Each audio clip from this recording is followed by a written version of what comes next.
right, I forgot to make a coffee. I had to go run and make one.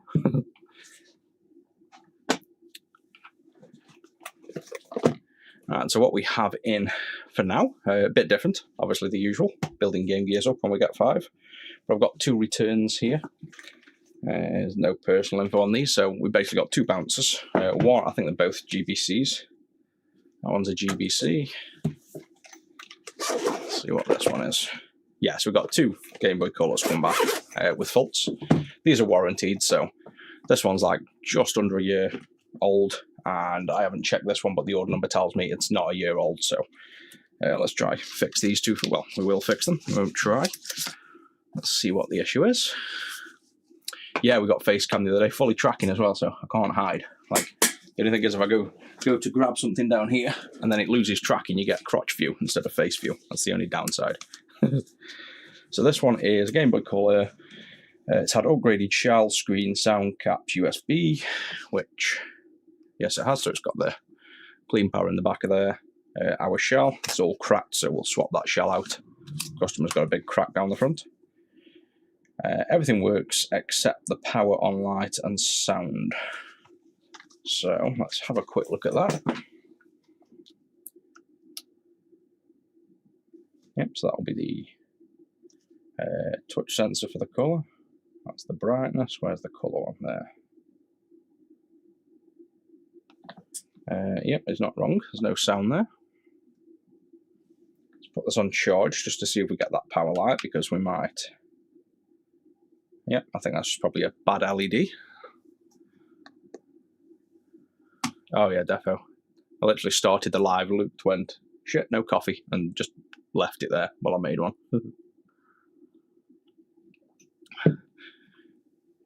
Right, so let's see. Can't charge it. See if we've got audio.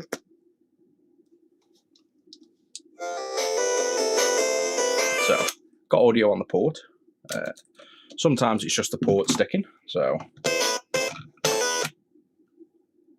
Nope.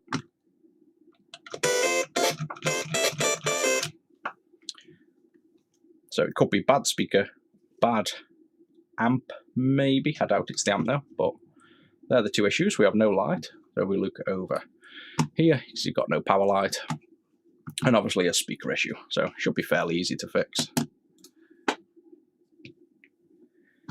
We will have to charge that battery as well. I think it's quite low. Let's just check what voltage we have in the first place.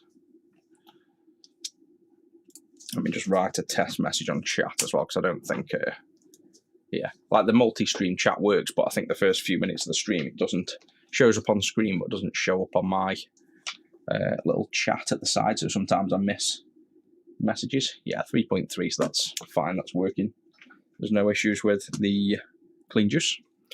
So to remove this, we want to, because this will be permanently powered, tweezers in between there, lift up, and this will lift the battery out like that.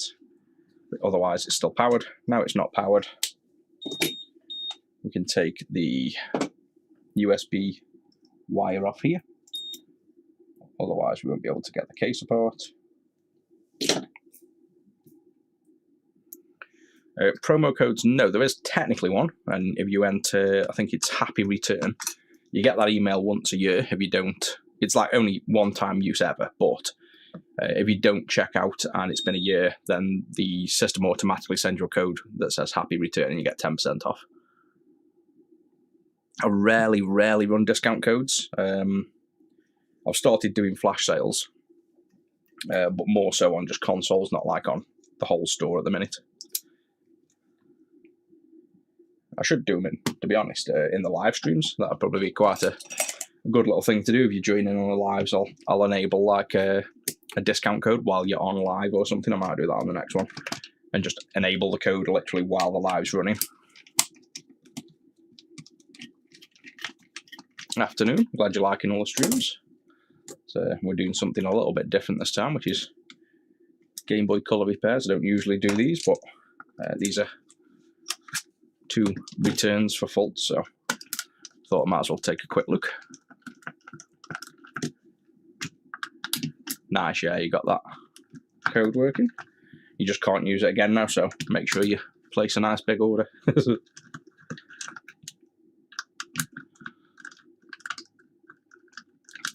Yeah, I've only just started live streaming. Probably a week or two, well, probably a few weeks ago, I had to stream on TikTok only for a few goes before it lets me do this kind of multi-camera stream thing. But then I've done them most days now, to be honest, because I just turn the camera on and start working. I don't really plan them. So it's a lot less work than a pre-recorded video.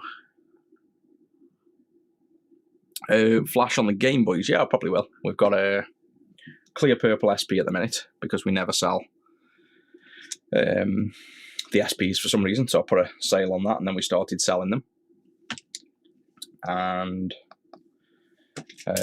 I'll probably run like just a complete OG Game Boy next, maybe in a few days. I'll swap it out for the Game Boy original. Right, so on this, the Fault, using the nice zoomy lens, we can zoom right in. And this is the headphone port.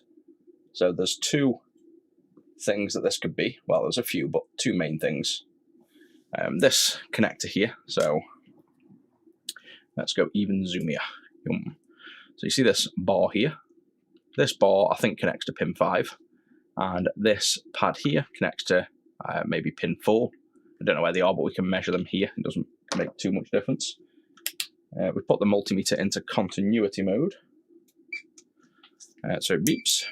What should happen is when there's no headphone in, these two should have continuity, which they do. And when we put a headphone in, watch what happens.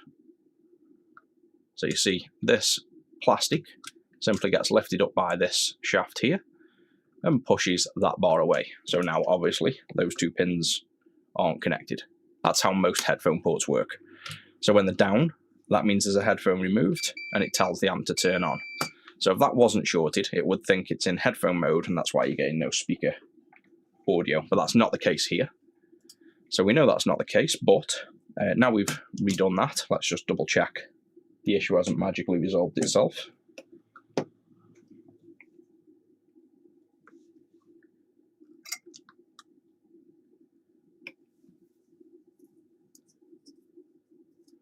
Thanks, Jimbo. I'm glad you're liking the streams.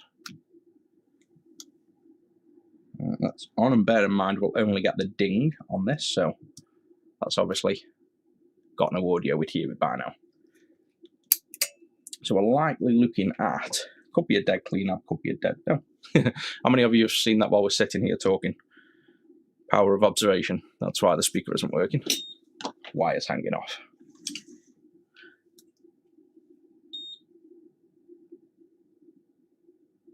So we should be able to just melt a fresh piece.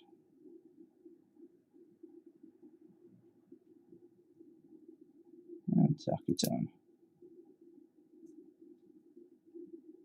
I'm probably going to shell swap this anyway because the shell's all cracked. I will obviously shell swap. This will reflow, just for good measure. And that now we should have sound. I can't see it being more than just that. Yeah, someone spotted the speaker wire as well.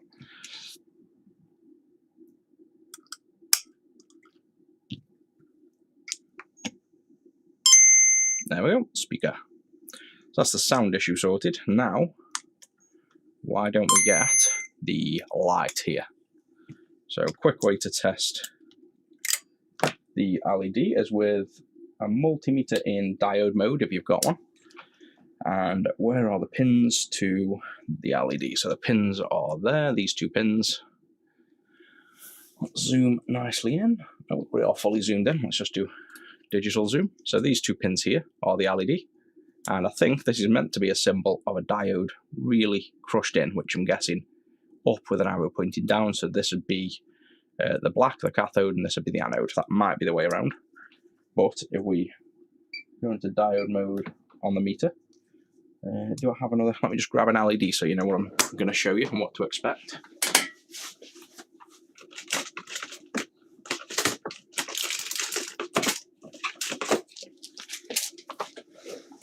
So I've got a tub full of LEDs here.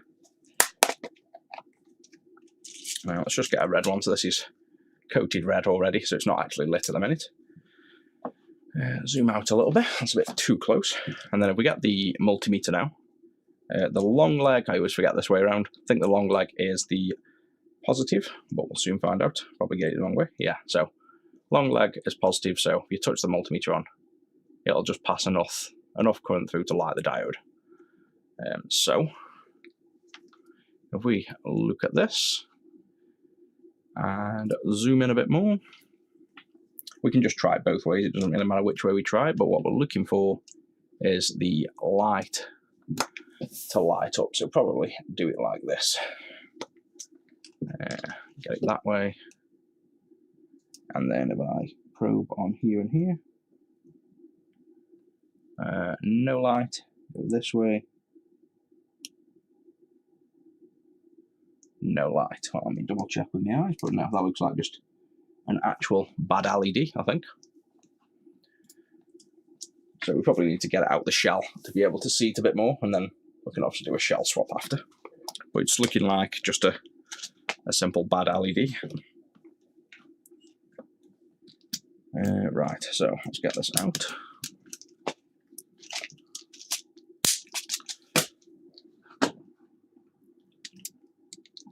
Let me just make a call quickly to get the clear shell brought up. We might as well get the shell swapped at the same time.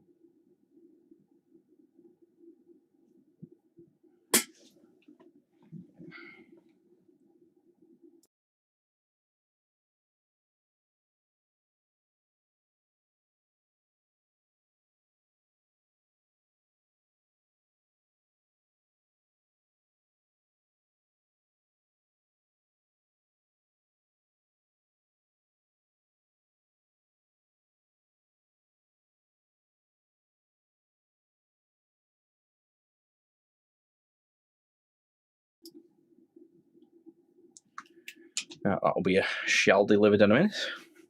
Yeah, you can ask questions on repairs if you want. Yeah, Doom Chair.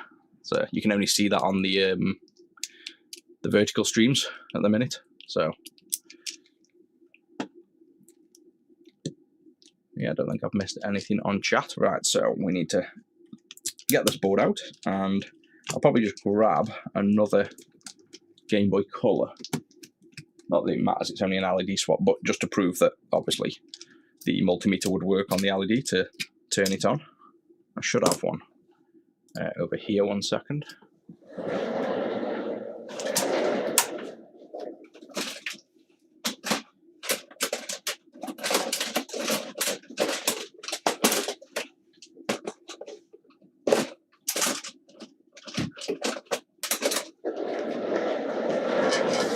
Yep, so we have one here we'll strip down.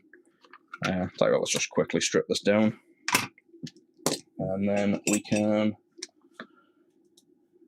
that's that one in there. We can just prove that the theory works.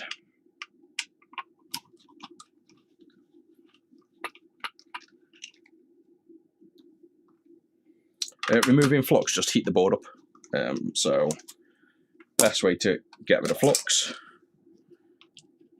on here, melt it in. So there's some flux, we're doing some work. We'll burn the flux in, put some solder in, and then we'll let that cool a minute. And as flux cools, it gets a lot stickier.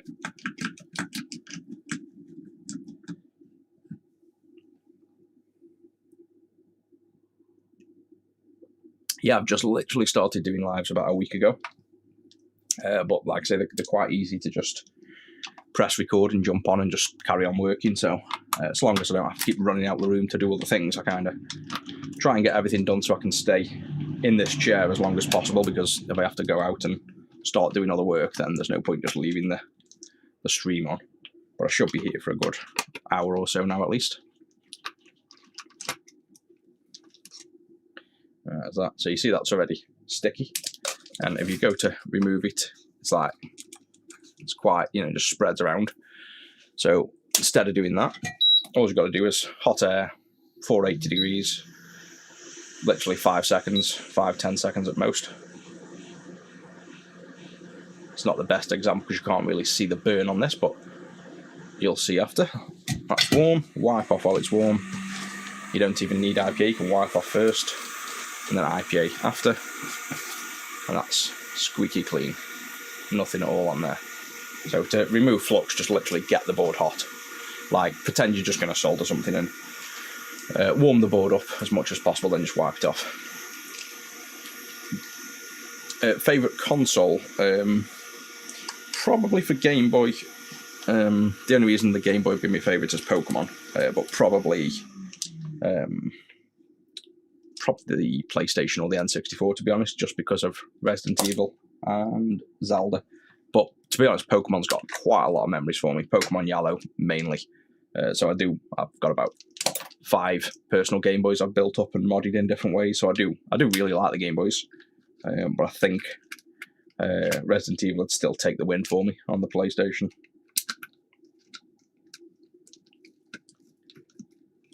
Oh yeah, the other option as well, just chuck it in the dishwasher. That's what I've done with the Mac SE twice. Comes out absolutely spotless.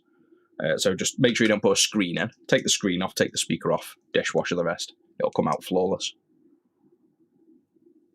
And then just spray the whole board with IPA, and that'll remove any, contaminants from the dishwasher.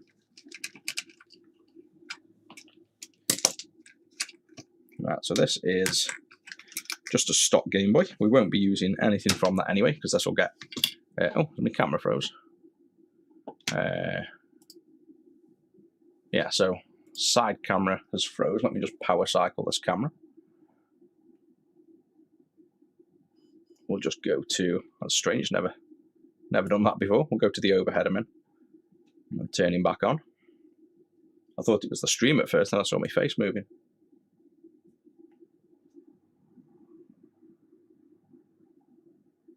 Favourite Pokemon, as in the actual Pokemon or the game. Favourite game is Yellow. Favourite Pokemon...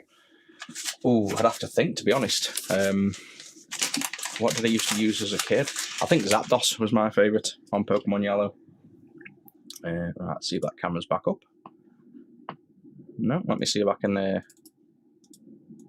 can edit this camera live. No, that's a pain. Thank you. Yeah, I think we've lost the side camera at the minute.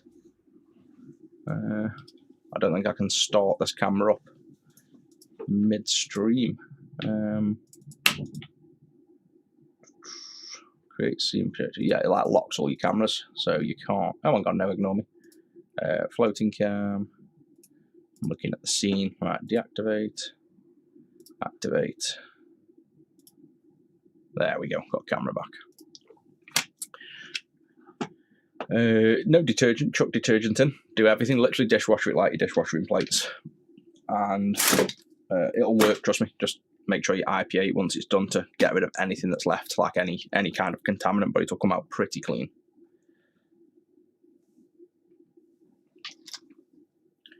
Right, so this is the known working board.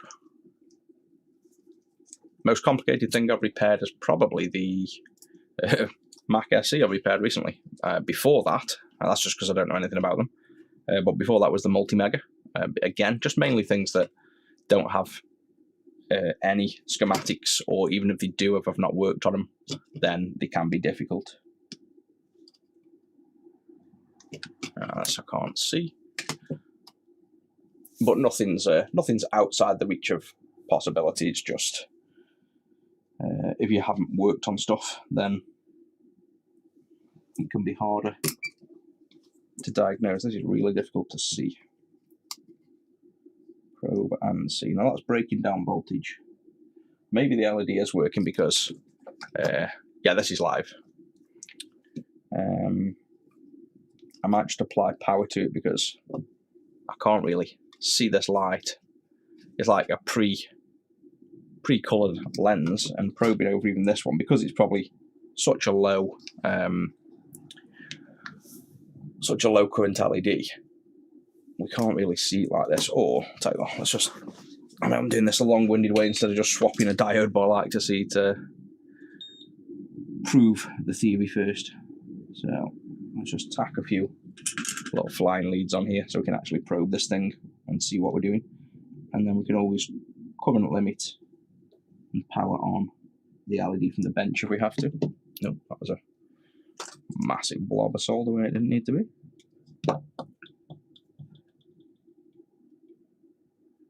Try that again.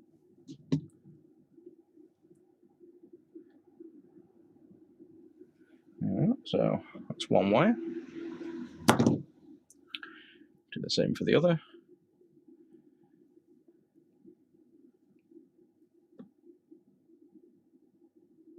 No super UFO, never heard of it, to be honest.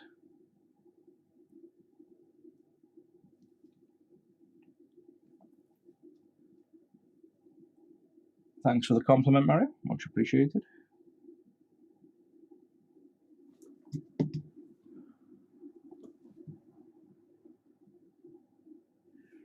So we have 2 flying leads on here. This is on the working console. Well, we say it's working. We haven't even proven that this is a working console yet. Probably should test that, otherwise the test isn't going to work. Yeah, so that light works on this actual console with power. So now let's just test if the theory of using the multimeter in diode mode still lights this up, because some of them might not light up. It depends on the voltage breakdown and how bright they are versus how much current you have to put through them, because the multimeter will limit the current. So if it's an LED that needs quite a bit of current, then it's not going to light up.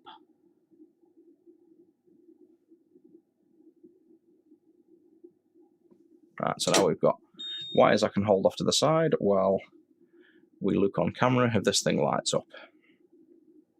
Again, we'll just try it both ways. So this is one way around. And that doesn't get any breakdown. Oh, there you go. Yes, it does. There, so that lights up, and that means this is negative. So, yep, the inner wire is the black, the outer is the red. So let's chuck these wires on the customers, and let's just see if it is actually the LED. You can go out the way for now. Put him down there. This way.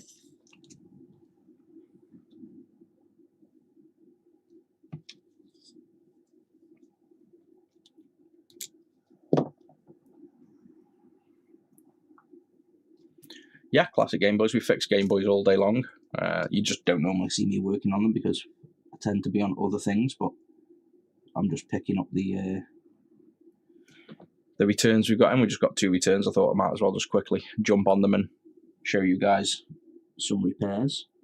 But if you go to retro6.co.uk, and then there's a send-ins page, and literally in there you'll find all the consoles that we work on. There's very rare exceptions now where if it's not listed, you can contact us, but generally we're too busy to accept anything that isn't listed.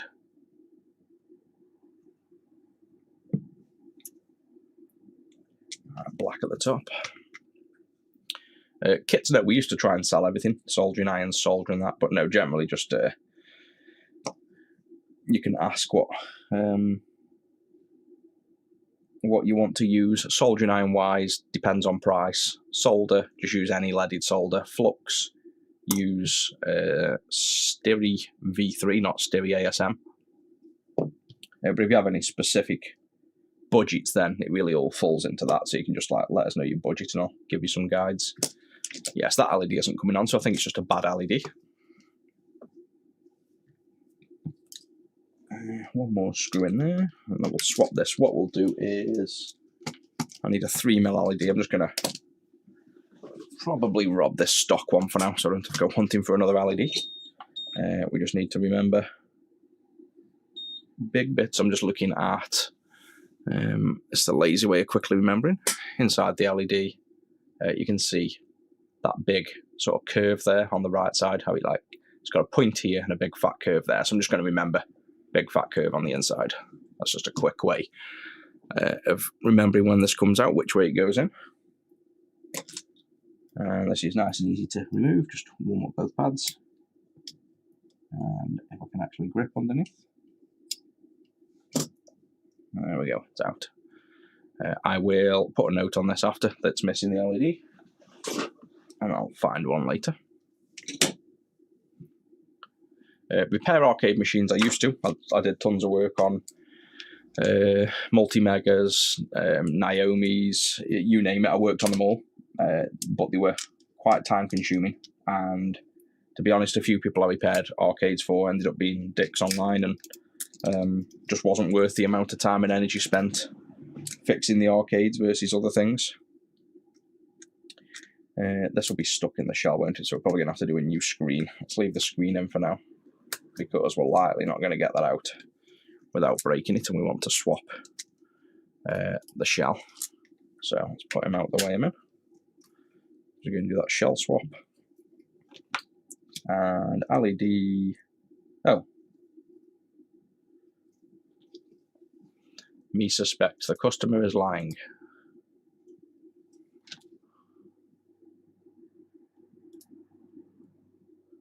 How does an LED come on if there's no LED? So the customer never had an LED. It's not in there. So it's never worked. So I think the customer's probably just... they sent this in originally their console. It wasn't a console we've worked on. It's like a send-in. So they've sent it in. And obviously then mentioned 10 months later there's no LED. But it doesn't matter. It had a genuine sound issue, so we'll do the LED anyway. But they mentioned that, if the LED used to work, it can't have worked unless we've lost this LED midstream somewhere, and I can't see it then on my desk anywhere. We will just put a new LED on anyway.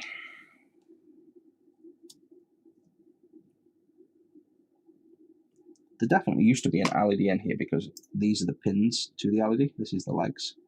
So let me just see if I can tweezer these out.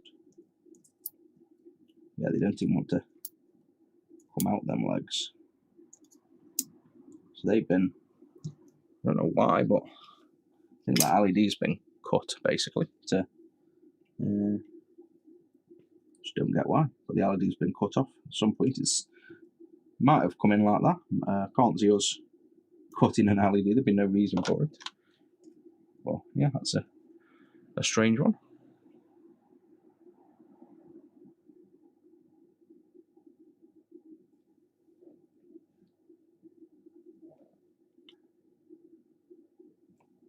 Yeah, the Mac SE30s, I think I accidentally deleted them, a few videos on YouTube, because I did a few test lives when I was trying to get things working, and I think I left the title the same. So when I come to look at the videos on YouTube, I thought it was like the 30-second test, and then I realised I deleted the larger videos.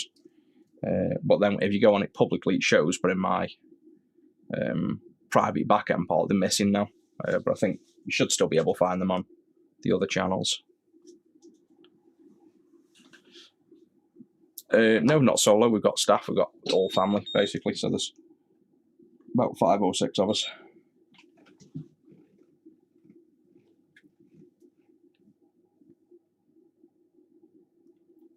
Right, so now we've got to put this in the right way.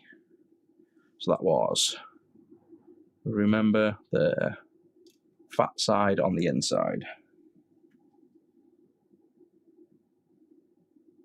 So it'll be that way. Like that, and then just hold it in position. And get the soldering iron, lob some solder on, and then try and just tack roughly 1 pin, like that. Check it's in position. No, it is not.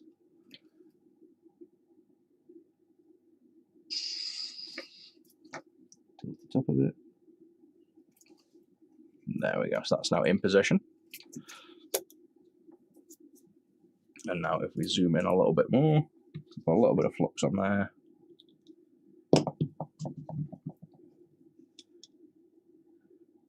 And then just tack solder on that leg, let it cool a sec, and then reflow this leg.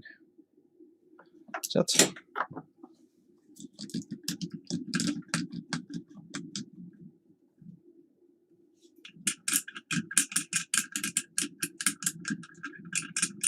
Solder fumes now, I say it every time, I get told off every single time. I've got fume extractor here.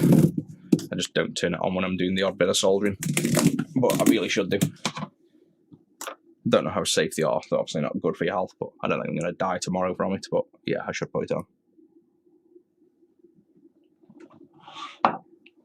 Right then, let's see if we now have LED,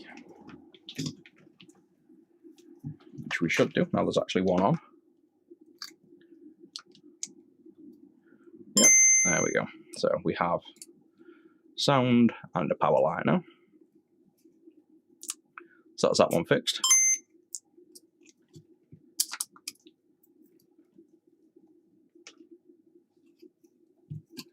Right, so we'll get this reshelled and I'll jump on to the next one.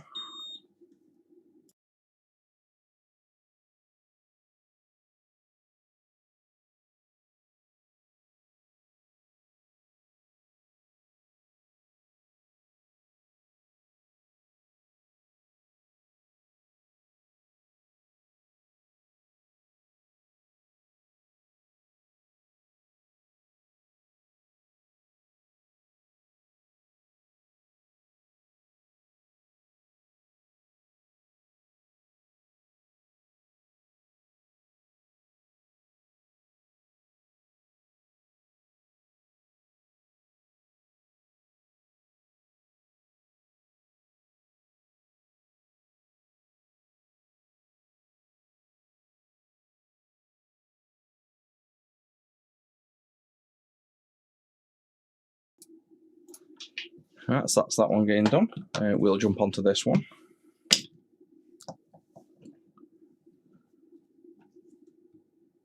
The flash carts, we don't sell them separate, we sell them with the consoles.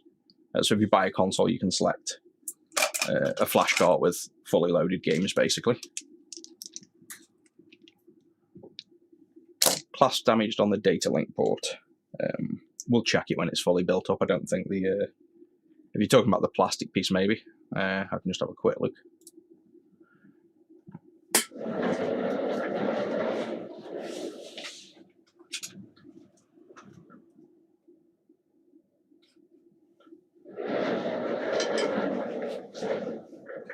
No, the physical port's fine, so there's nothing wrong with that one. So this one now, GBC powers off intermittently under high load. So I know what this is going to be. Basically, the GBC can't handle high volumes. I need a game. I don't need a game, but it'll help.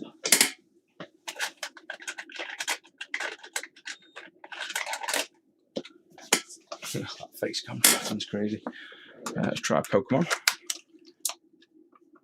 So with the amp, it's lost now. Where's the face cam buggered off to? There we go. If I show you this, when I should have loaded actually. Zoom out a bit. There we go. When you put full volume up, let's see if this kicks off.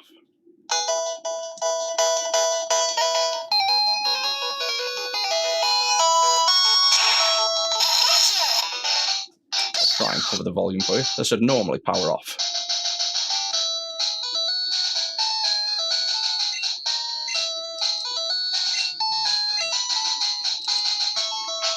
Okay, well, I'm going to take the customer's word for it that it would die under load, because I know it can do.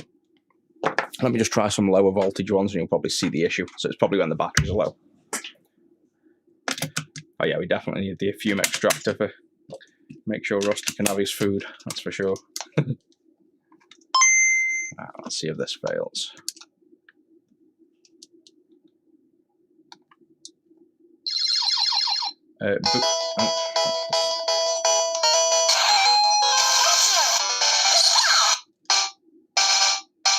There you go, so see, I'll try and cover that sound up. See the power light flickering? So, it's obviously managing though, it's not failing.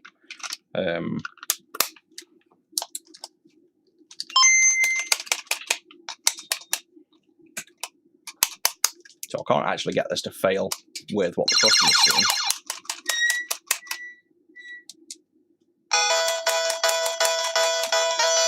No, but we'll take a look inside because I know what it might be if he is having a problem. Books I can't really recommend because I don't have any. Like, I'm all self-taught.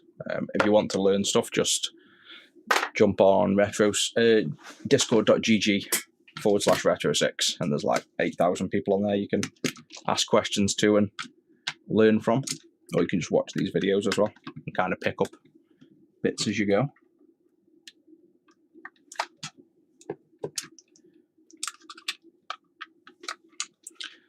But what the issue normally is on the Game Boy Colors is the regulator's not very strong. So it will fail under heavy loads, like the amp is obviously crazy loud, as you could hear.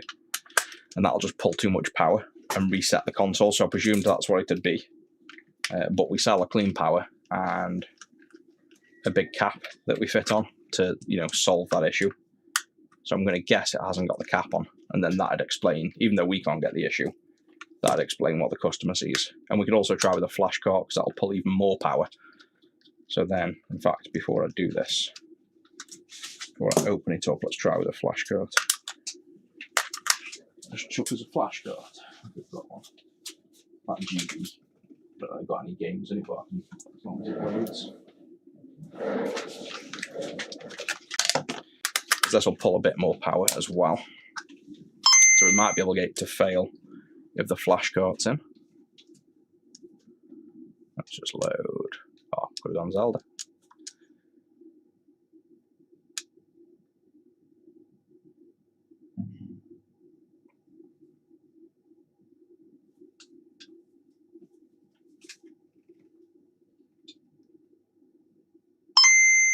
See, normally to fail, when it gets that Nintendo beep, that's quite a strong beep. So yeah, nothing. So no issue. So you might find this has actually got the cap on, but either way, I can't get the issue that the customer's seen, but I do know the issue is something that can happen if we don't have it set up right inside. So let's just double check. No, it's all installed. So it's got the speaker, it's got the bigger cap, it's got this. So that's literally why, I guess. So there's nothing to do on this one. It's got clean battery springs. It's got good clean power. It's got the larger cap. There's actually nothing wrong with this, as you can see. This happens more often than you'd think. That we'd get customers that'll send them in, send them back saying something's not working. And it can be as simple as the batteries just went low, and that was the problem. So not much I can do on this one. Everything that we would do on this has been done. Clean battery springs, clean springs in the shell. It's got the clean power on it. It's got the amp on, so there's literally nothing more we can do with this one. Yeah, I've got the Game Boy camera. I used it the other day, funnily enough. Is it still on top here? No, it's in the other room now. I had it in here for a while.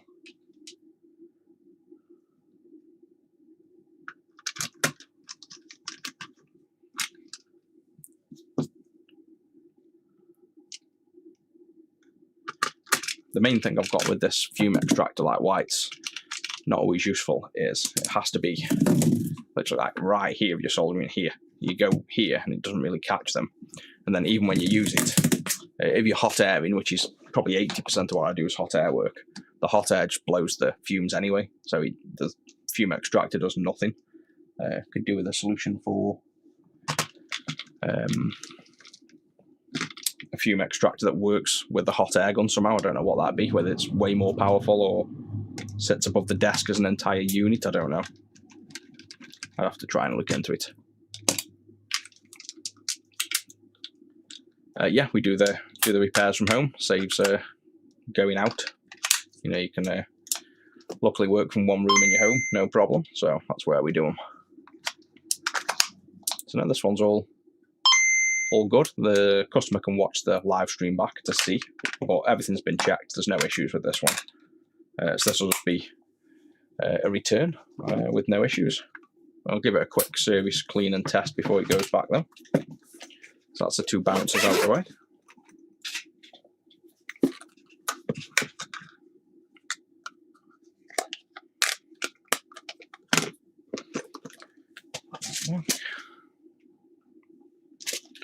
And then you can guess what we'll do next, because I've still got to build more of that.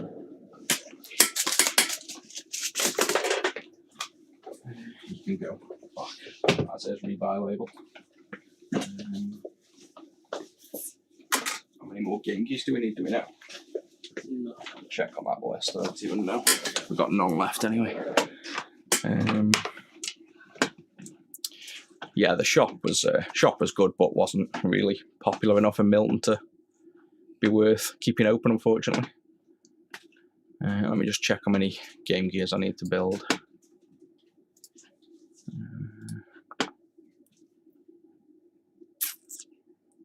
Done them two.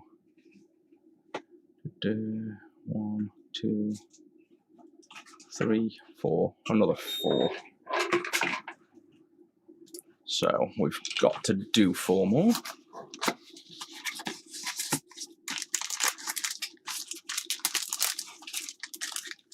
Yeah, the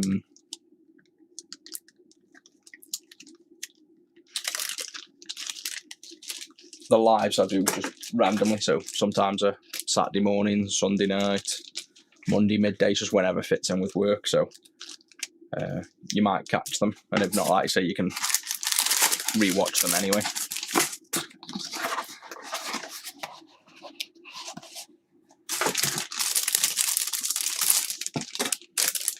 And onto the thing we seem to do almost every single stream, is to build a Game Gear up.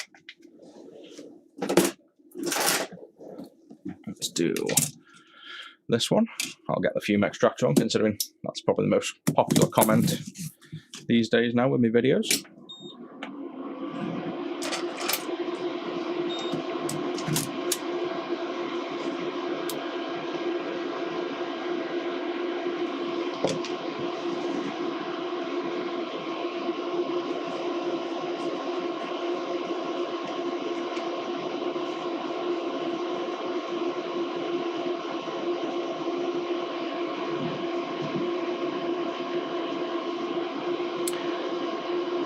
I know someone mentioned earlier actually as well about the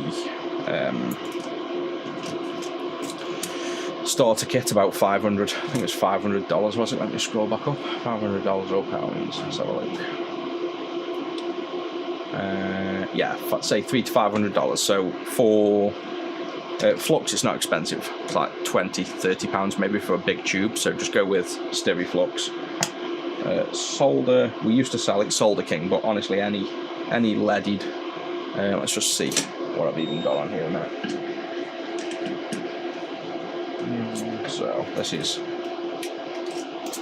what I currently use, but we don't sell it anymore. So it's 60% solder, 60% SN, which is what? PB is solder, is lead. SN is what? Tin, maybe? I can never remember that one. But either way, we've got a 40% lead mix. That's what works best for me.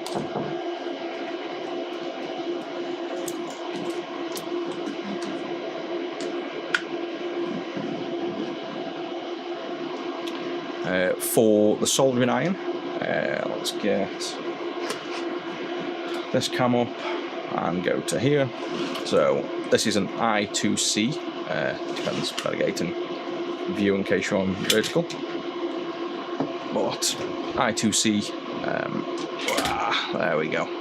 It's basically a clone of a JBC, and that is as good as a JBC if you just basically buy the genuine tips. So I wouldn't stinge on that. They're only like £130-40. Hot Air, get the quick 861 DW.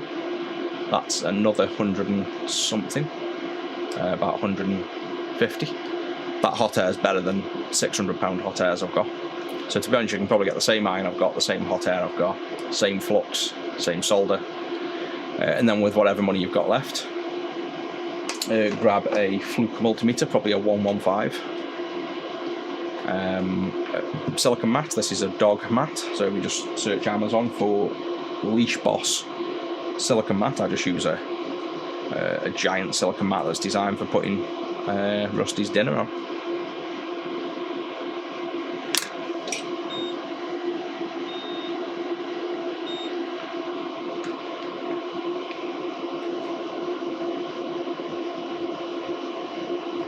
yeah, I think Facebook probably haven't notified most people because usually we had like 40 something people on Facebook yesterday. I think it was, which is more than we've had. Whereas this time it's actually quite low views in general. Maybe it's just the time when they've been a work day, Monday, but that might be a hint that the notifications aren't working.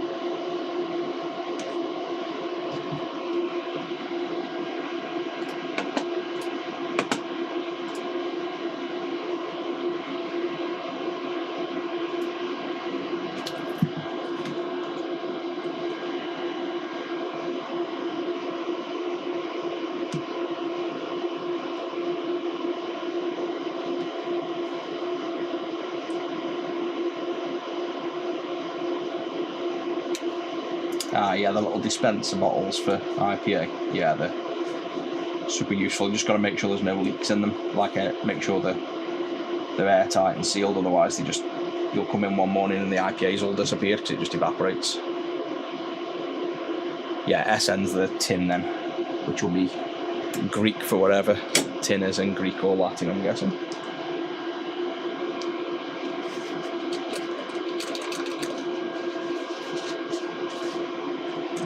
You can see that flux cleans off nice and easy. This one's probably a bit harder because it's cooled, so see how that's not wiping off. This is where I mentioned just get some heat on here.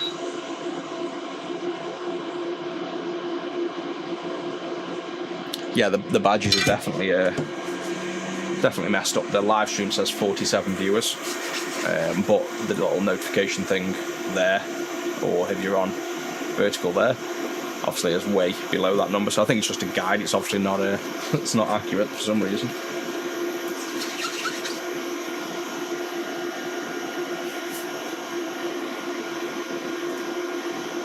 Alright, so we have now, this is where the extractor is now as good as useless because we're hot airing. So this is kind of the point I mentioned, because it doesn't really do much once you're hot airing. It just blows all the fumes about anyway. So just got the door open for now.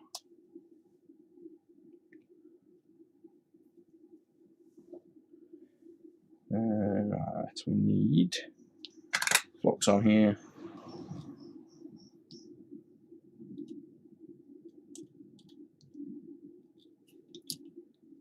Flux 1, flux 2. Oops, that's the customer's batteries. I need to just put them back in a minute. In fact, let me double check so I think he's got mine. And it's got no batteries on.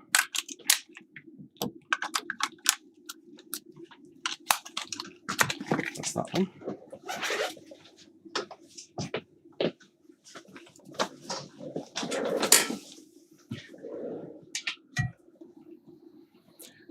Testing the new boards, yeah, they've already gone. Did I bin the one I broke?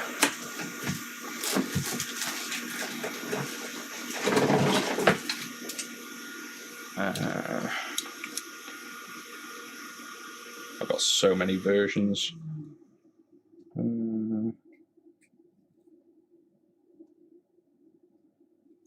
Neither of them. Anyway, it looks like this. So, Sig and Clean Power, this is another prototype, but yeah, these were getting to like 70, well, actually, no, they were getting to 90 odd degrees yesterday. I fixed them, so it's just a resistor here to change the frequency of the inductor. So it was running at like, I think 400 kilohertz, so I've set it to 1.2 megahertz. That got the heat down. While I was there, I tuned these to the same. So now all of them run with no heatsink on the back at 54 degrees. So that's sorted.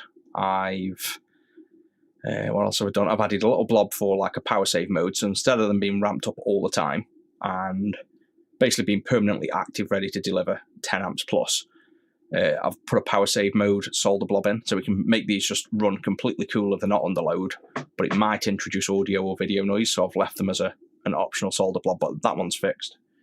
The rechargeable AAs works fine, but unfortunately with a clean screen, because I forgot the clean screen's backlight taps straight off the batteries, so it doesn't add noise to the circuit. When these AAs, rechargeables, are only 1.2 volt, when they're low, the screen turns off. So this works, but I'm going to have to add a boost regulator to this as well. So it will work, and there's nothing wrong with this design, but I've got to update it before that goes in production. Then we have the clean comps I've just got to install, and then Atari, make sure they still work. And we've still got these little Pico powers we've got to test, which I just haven't got round to yet, so depending on time we can look at them. But yeah, the main one, the Sega Saturn, took a few hours to figure out, and it was just messy, and looking at data sheets and taking time figuring it out, so wasn't going to make the most interesting stream. Right, let's get some hot air on the go.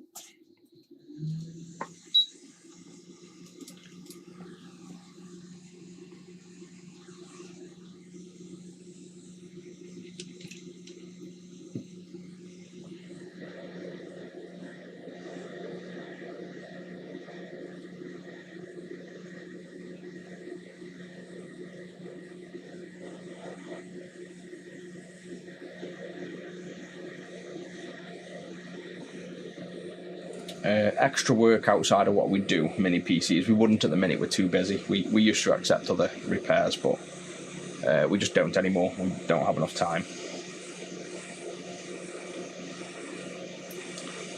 Yeah, Chad, you jumped in after we fixed a couple of Game Boy Colors, so we're now back onto the usual Game Gears, but you did miss a few different ones this morning.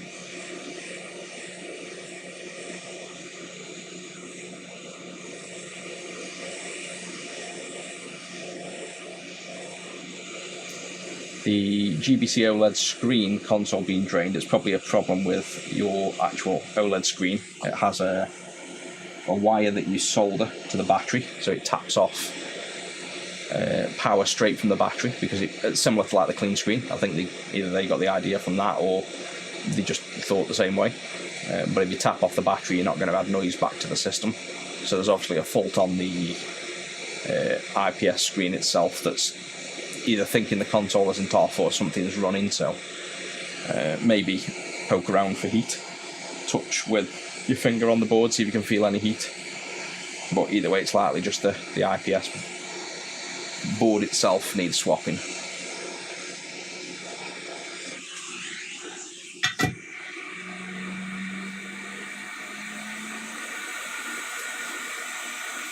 So let me just take a look at that under the scope.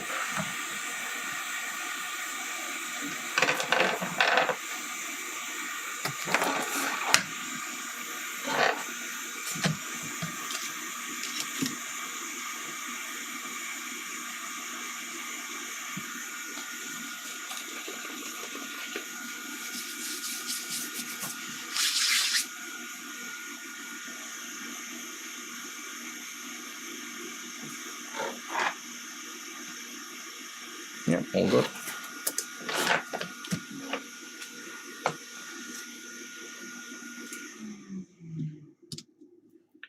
On to CPU.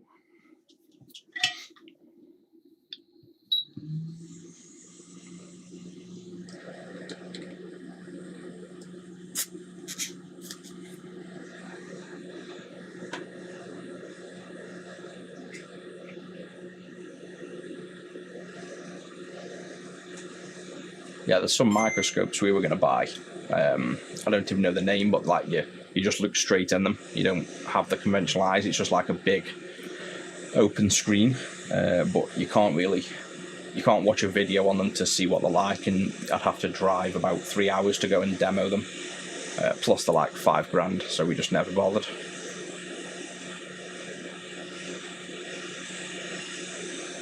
No, there's me and Zach. There's 2 people that do repairs, not just me. And then there's like another 3 or 4 that pack orders.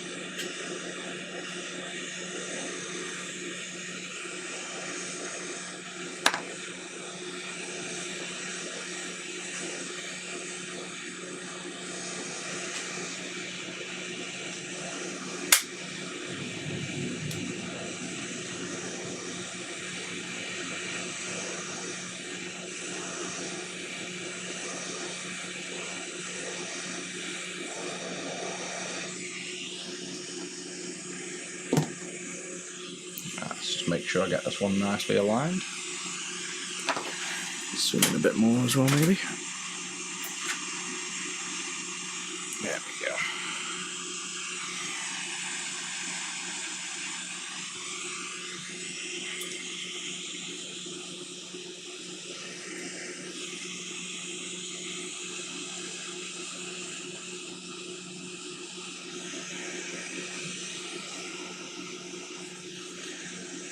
Close enough.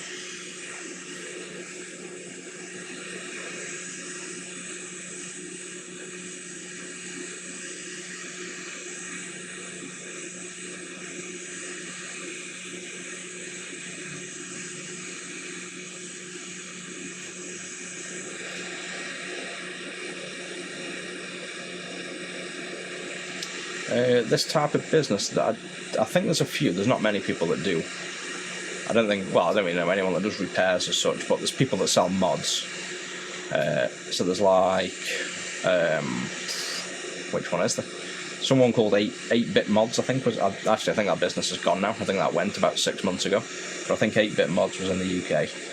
There is somebody else in the UK. I want to say Consoles Unleashed, but I don't know whether that's a US company. And is there one other? Something like... they mainly do SNESes. Retro repairs, maybe? But yeah, there's not many, I don't think, that do. I don't know if any of them do repairs. We might be the only ones I know of that do repairs.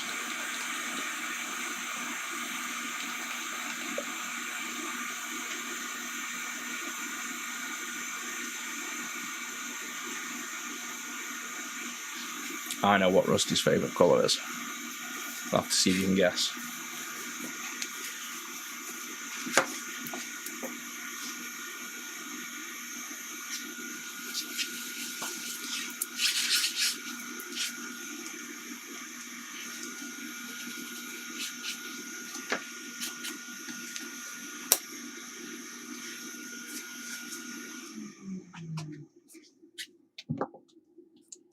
That looks pretty good. Let's just focus up.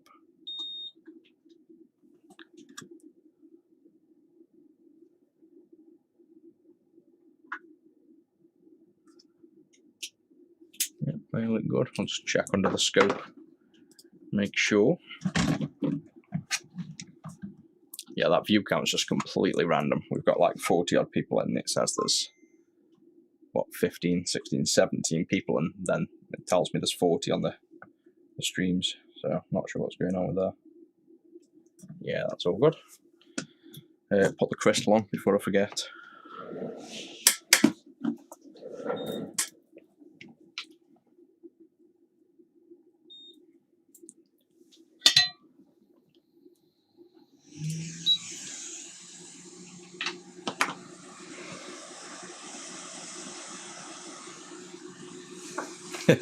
Their favourite colour is treat. No, not far off though. No, there's a colour that most dogs have a favourite. You know, I know it's a favourite colour because all the toys, his favourite toy colour.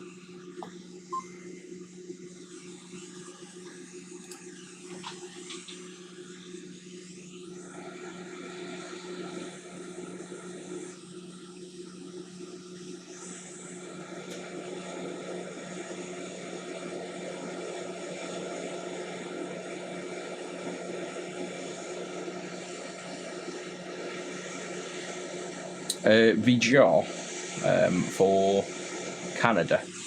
We can reach out to him. I don't think he does the sales that big. Obviously, he's full-time paramedic, so I can certainly work with him if we wanted to see Retro 6 in Canada. I'm sure he would. It's just whether he's got the time for it.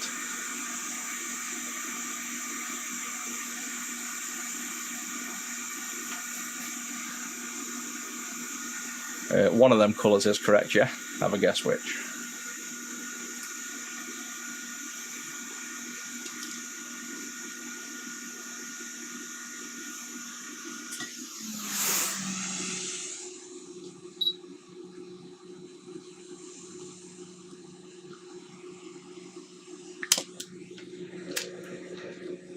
Oh, nope, other one.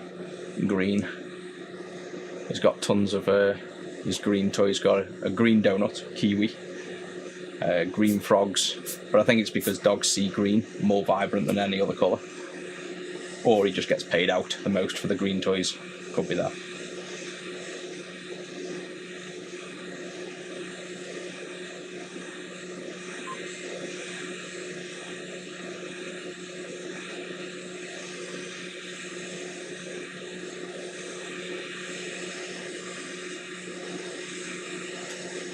Nice, so you've got an actual brick and mortar store and you want to go online versus the other way around.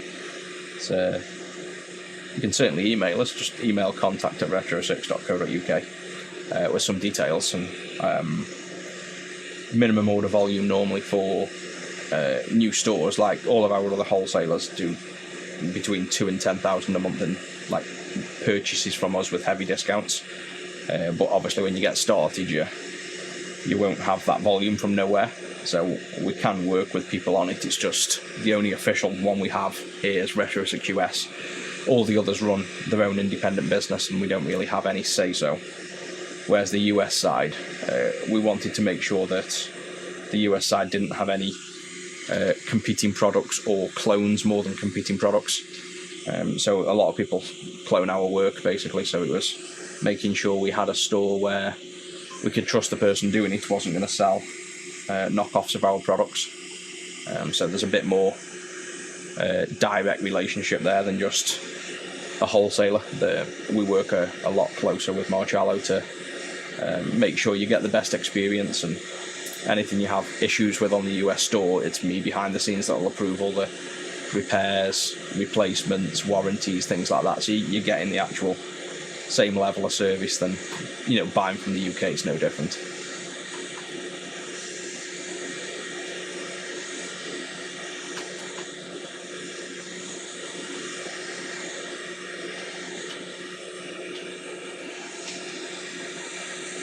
Xbox Connect not working. I'd probably, to be honest, try, if you can, try it in another console first, just in case it's actually a console issue.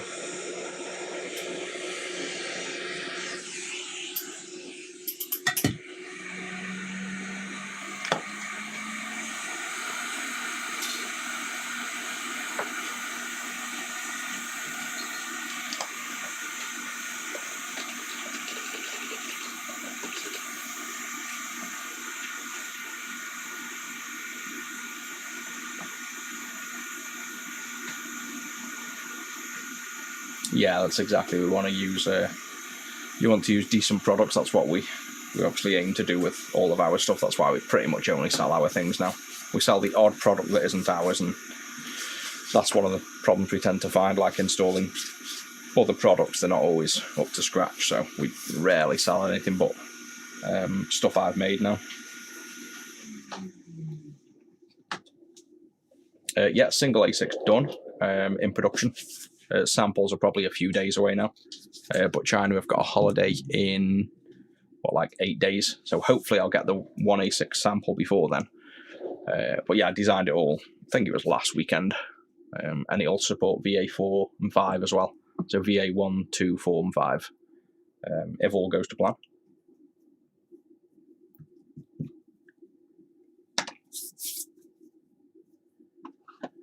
Sending messages, you can send them on Discord, so discord.gg/retro6. You can email contact@retro6.co.uk. You can message on here while I'm working away. Facebook Messenger I've now got on my phone, and I do try to keep in touch on there. But yeah, Facebook's like the least monitored one of all of them. But yeah, I'm constantly on all messages everywhere, basically trying to make sure we reply to customers within one working day usually.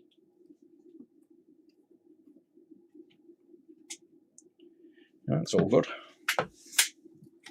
Just clean the desk up a bit. Connectors off that, that's done. This one had screen flickers and clock issue, so likely going to work now. I reckon that was just a PCB issue originally. Just a bit of cleanup here in a minute.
That's it. Let's get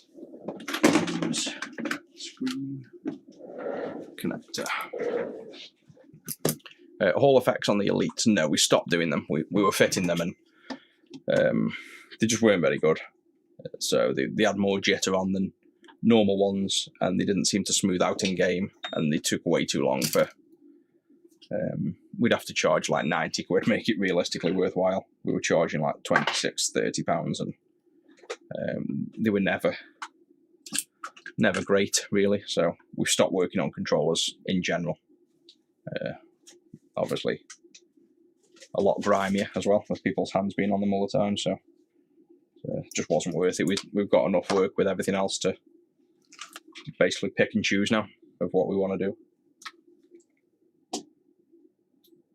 Which seems to just be gaming gears every single day at the minute.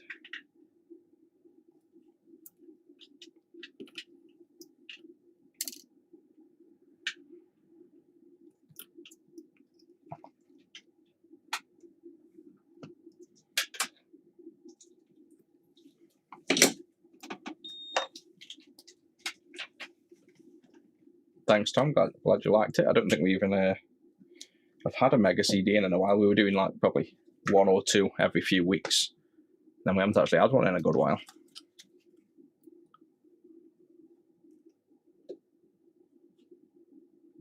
I need to clean up.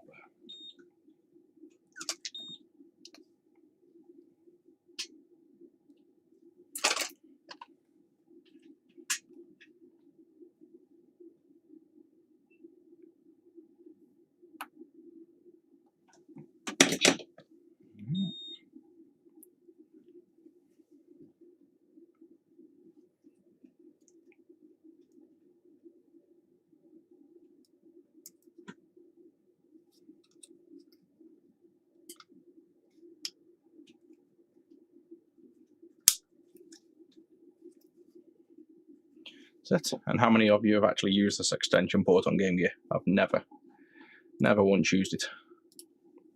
I think there's like 4 or 5 games that actually use that extension port.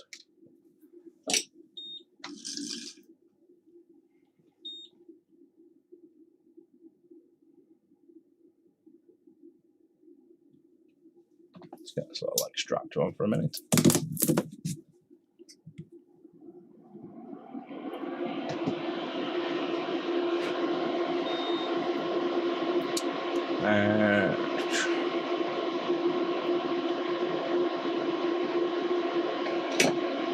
Yeah, the composite on Atari 2600, you need this, the clean comp. So that I designed this.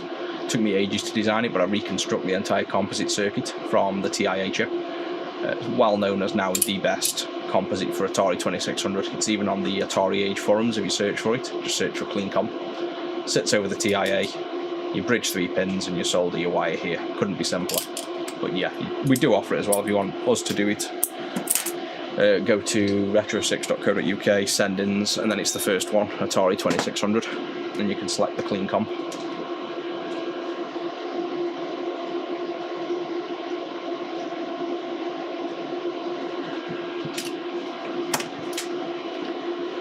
Good replacement for Xbox controllers, as in the whole controller being replaced or parts for the controller.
no, we don't do mod cases yet for any of those. No plans at the minute. We can make shell kits and molds and everything, but we've got no plans for that right now.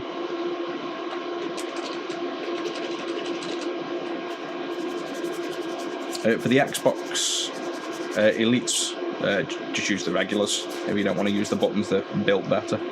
In terms of replacement for Elites,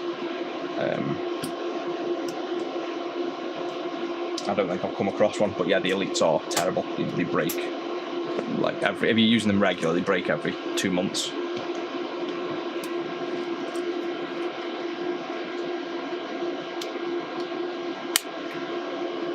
I guess you could do what we used to do years ago, and we could just mod the original controllers with tactile buttons on the back. Maybe even upgrade stuff.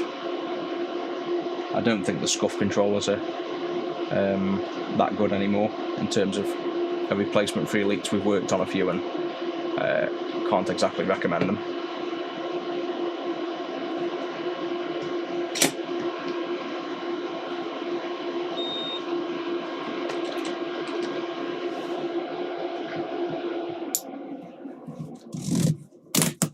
PS2 controllers, we've done quite a few and we stopped working on them, but yeah, they're a fairly simple board. I wouldn't say we've had to diagnose many issues on them though, so nothing I'd really know off the top of my head of any relevance to them.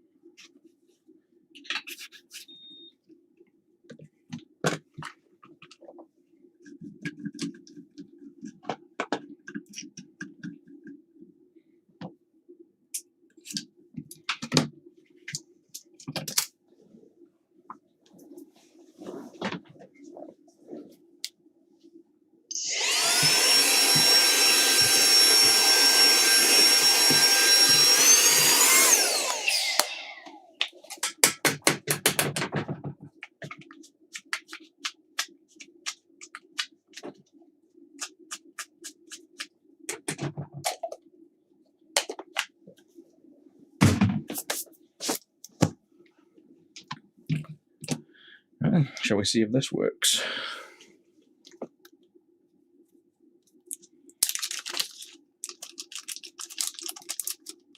Yeah, just probably go on. If you want that to be looked at, probably jump on discord.gg/retro6. Post it in the PS or the PlayStation desktop channel. There's tons of people in there as well that are obviously enthusiasts, mods, people will lend an eye and see between the community. I'm sure somebody will spot something.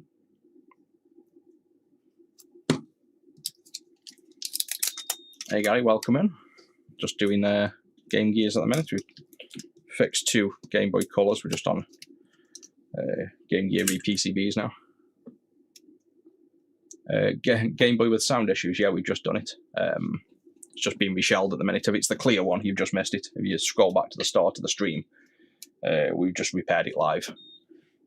Basically, there wasn't a power LED on, so I don't know whether you basically presumed there was a power LED on or not really noticed and then noticed, or whether we've lost it on desk. But if you scroll back, you'll see when we open it up, I can't see an LED on there, so I've chucked an LED on anyway. That's not really that important. And we have the speaker was just a wire had broken.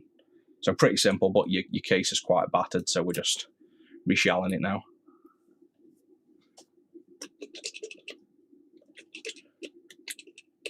Oh yeah, the Game Gear is definitely the most popular. We do tons of mods. We've just had as well the Power Core in. Yeah, this is the Retro 6 modding.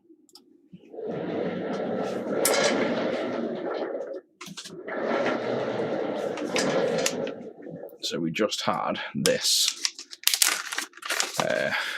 Power Core.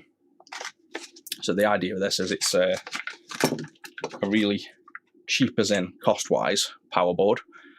Designed it very intelligently, I'd like to think, so that we don't have to use expensive components to achieve a working power board for the Game Gear. Comes with a 3D printed in the conventional sense one as well to save money, so like a home 3D printer, not a resin one. And this should just push over firm like that. And then this now works with normal AA batteries or USB, and it powers the Game Gear up. It doesn't have any advanced features. It still has the low battery, but if you go on retro6.co.uk and you'll see the power core on the front page, it'll tell you the limitations, but that's like I think it's £10 or £12 board, nice and cheap.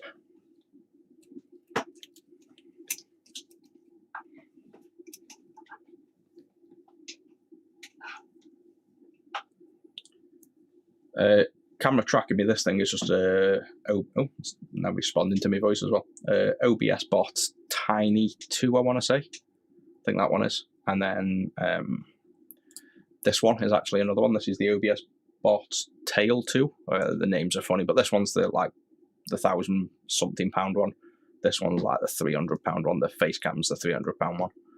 And then you can obviously control them with a little remote then, so you can zoom in and out, get some nice angles. So that's actually probably not a bad angle for testing this.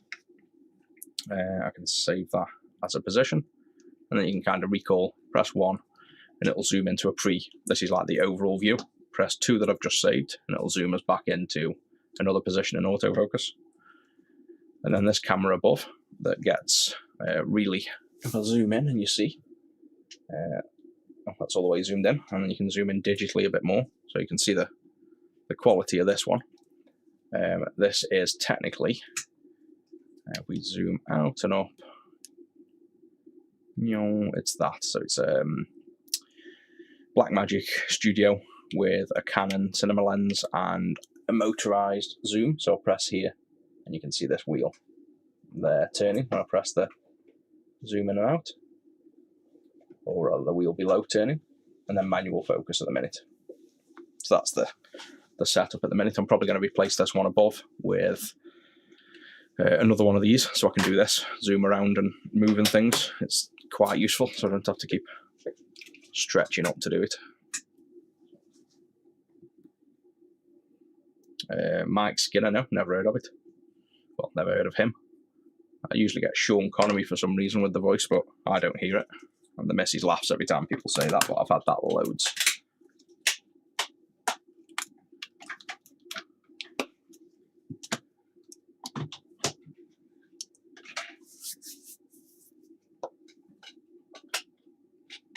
Master System 2 not working. In what way? I think without a game. Master System 2. Yeah, Master System 2s have built-in games, so you can turn it on without a game in, and you should get Sonic or Alex Kidd. If you're not getting that, check your power supply. If you're not getting that, check your AV port. It's rarely anything that difficult on a Master System.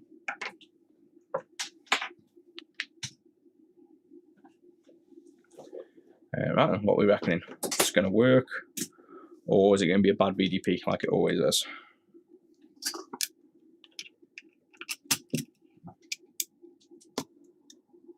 Ooh, working. Makes a change.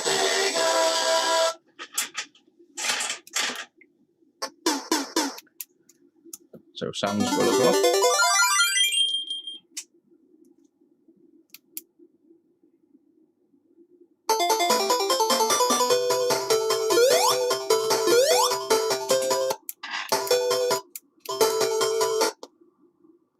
Yep, all good.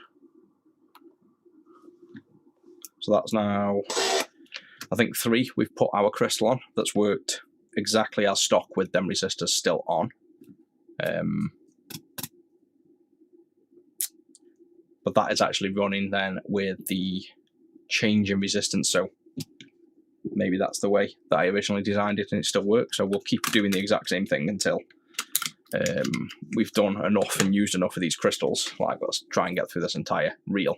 If that many work, we can be confident the design works fine in terms of loading down that crystal.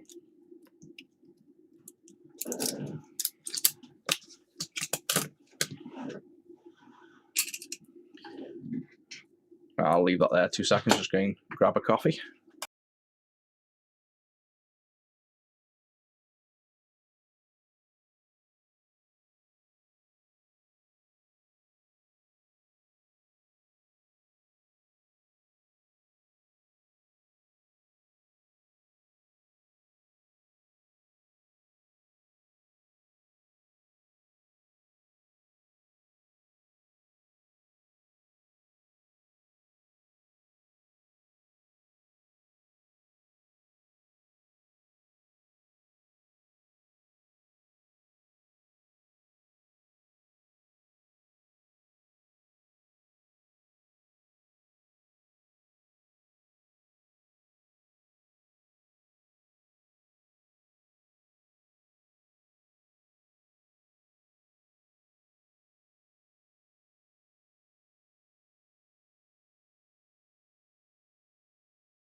Oh, Facecam's lost me.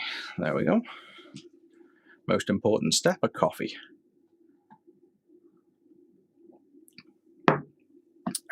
Is there a mod for Mega Drive, NES, and SNES so you can use HDMI? We have. I think I've got some prototypes from High-Speed for Mega Drive. NES, you want a Lava RGB and then convert that to HDMI through an OSSC. SNES, we have a clean RGB for SNES, and then I'd use the clean RGB cable again through an OSSC. So I'd tend to mod, to be honest, I'd mod the consoles, same as the Mega Drive, with clean RGBs. So you get RGB output through a SCART, and then you can send that through an OSSC to get HDMI. If the guy's on whose Game Boy it was, I think Zach's reshelled it now. So, here it is. So this is now reshelled. You've still got your screen protector on. Let's just go over the top. Zoom out a bit. So obviously there was a little bit of dust on your screen protector. We've got a charger, but there's your power LED now. And obviously you've got audio. So let's just check Pokemon a minute.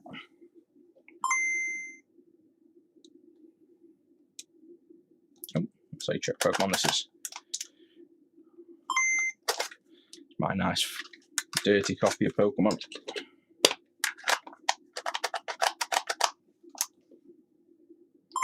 There we go. So speaker's working, your light's now in. That's an original as well. We just robbed it from an original console, so it's definitely stock. But the LED was cut, so that's why I was saying I don't know whether it's been like that since you sent it, or whether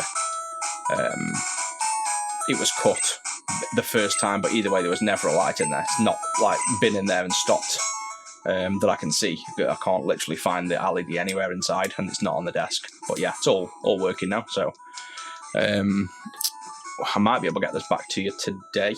I'll see if Packers can do it quick enough. But yeah, all good. Oh, you've put Pokemon Blue in as well. And there's a point if you're still on. Is this your Pokemon Blue? Because there's also this game in. I think you sent both. I think this was in the console, and this will be your Pokemon Blue, I'm guessing, as well. So there'll be 2 games. Where's the speaker as well? We'll just double check your speaker still works. Well, your headphones rather. Yep, so that's headphones. That's speaker.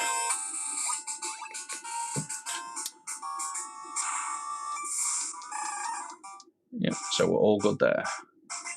Let's see where we're at. Oh, 34 minutes, haven't even played it. Charmander, best choice. Hang on, you want Pokemon Blue? Did you get Charmander on Pokemon Blue? I only ever played Yellow, really, and Red. I thought you couldn't even... Oh yeah, of course, you can pick the 3 starters on both. Actually, that's a good point. I only ever played Yellow, you see, so I always picked Pikachu. On the Red and Blue, was it... I could have sworn you were limited to choice, that's why you brought Red and Blue. That you couldn't pick, say, Charmander at the start of Blue.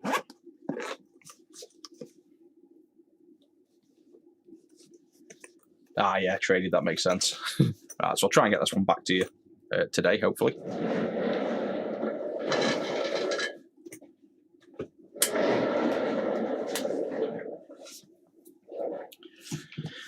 Right, where are we at? Let me just catch up on chat a minute. I think there's a few questions on there I've maybe missed.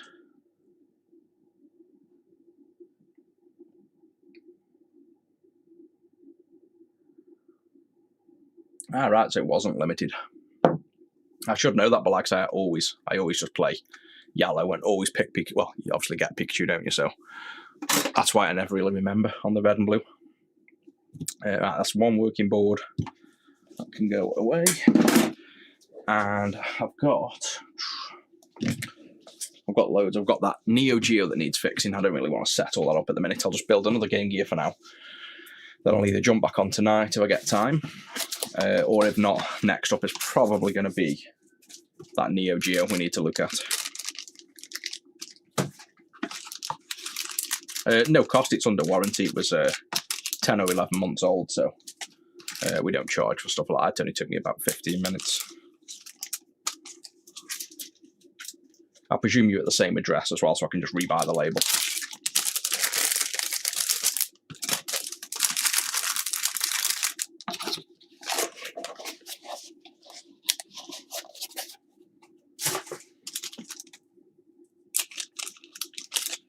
When did the shinies come in as well? I think it was gold and silver, wasn't it? Shiny Pokemon, but I played gold in Japanese before it come out in English, and I never actually played the English one as an adult.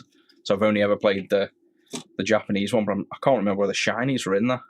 I think they were, because I'm sure I spent hours in the, is it the unknown or the unknown cave? And could have sworn I'd got a shiny and didn't know what it was.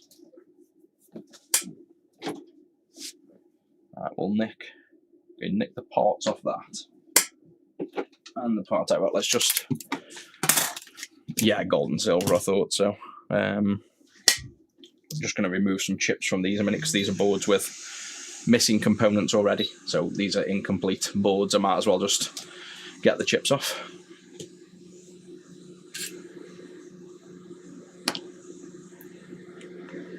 Scope setup as in oscilloscope or microscope?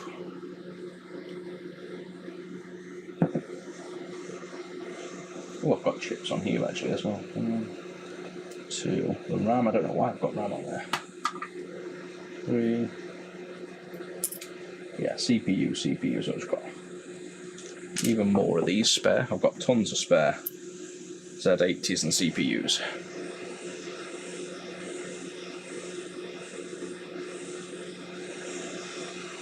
Wow, yeah, it shows how much time I spent on gold in that cave. But the thing is, I got stuck in that that unknown cave, because obviously it was Japanese and I didn't read Japanese, so I was just blindly trying to complete the game, and I could have sworn the unknown cave I was going to find something or find a different Pokemon, because they kept changing visuals, like different sprites. So I spent that long in there, I found a shiny.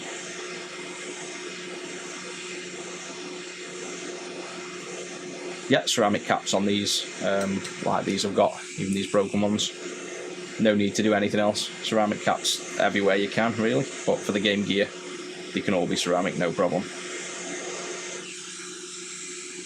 And that's kind of proven by the fact that the re-PCB. And there you go. There's literally 2 caps there. One there, there's your bulk caps, and the rest are just decoupling caps, so perfectly fine.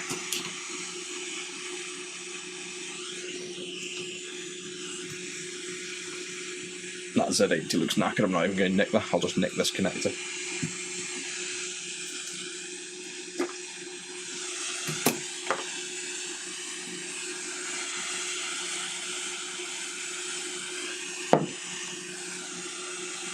Microscope, its actual microscope is just an Amtech.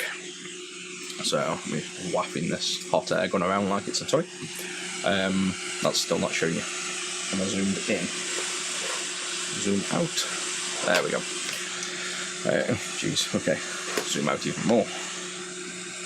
So microscope's AMScope or AM-scope.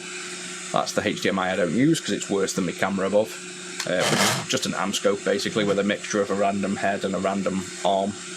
That's the ones I use.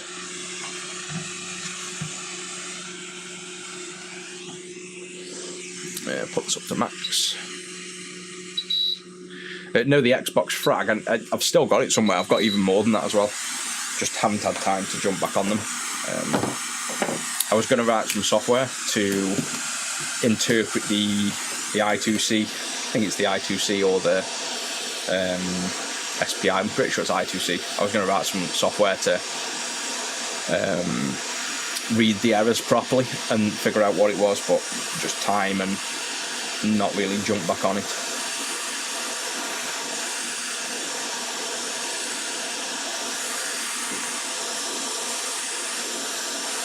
The re-PCBs, they're quite cheap. I think they're £20-something. I can check the website in a second. And obviously we have, like everything on the store really, we have bulk discount. So you buy 10, you get a bigger discount. You buy 30, you get more.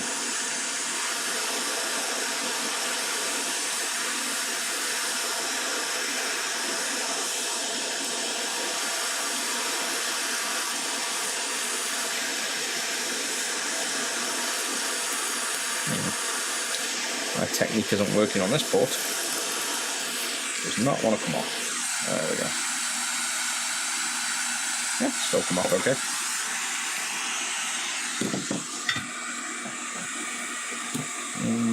Yeah, that side. Is that done? An 8K, yeah, an 8K camera's going to be bull. This is a 1K stream above, and you can see how clear it is. That's kind of the problem with when they're quoting pixels; they're never really that good. You can get a Blackmagic 1K camera that outperforms a 4K or 8K other camera. It's not really about the pixels; it's just more about the quality. It's like this tiny face cam is only 1K. Actually, I think it is technically 4K, but even if you set it to 1K, it's better than most other cameras. And I can't see Mechanic coming out with anything that good, to be honest. The kind of mid, so it's not. I can't see them coming out with something that competes with these kind of cameras.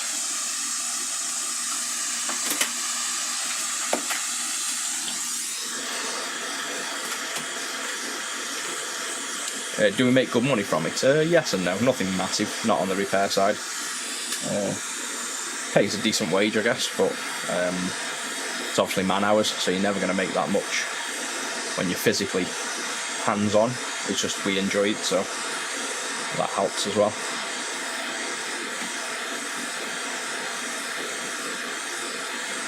Modding the 360, just go on retro6.co.uk, go to send-ins, and then scroll to the bottom, Xbox 360, and you can select RGH with, I think it's a 2TB loaded hard drive.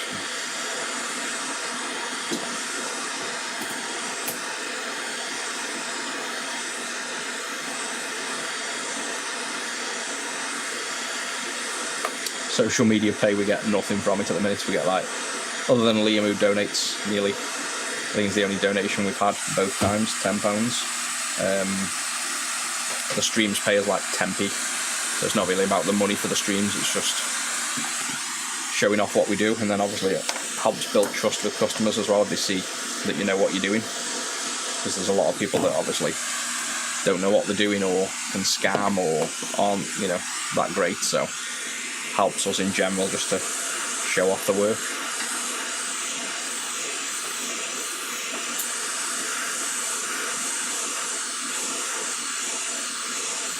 The address for the 360, as in just the website address, just retro6.co.uk, and then go to send in service, it's the second option, and then scroll to the bottom.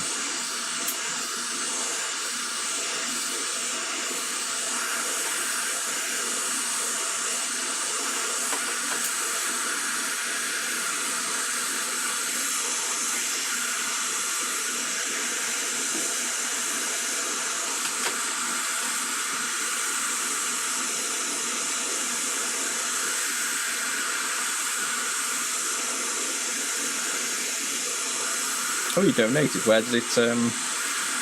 Which option did you use? Because it's not something. It's not something I've seen other than see the donate at the top. That's linked to like the Streamlabs.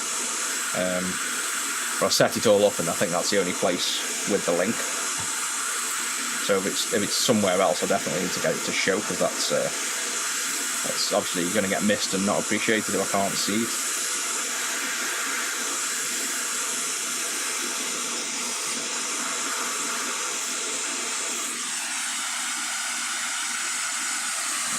Connector off.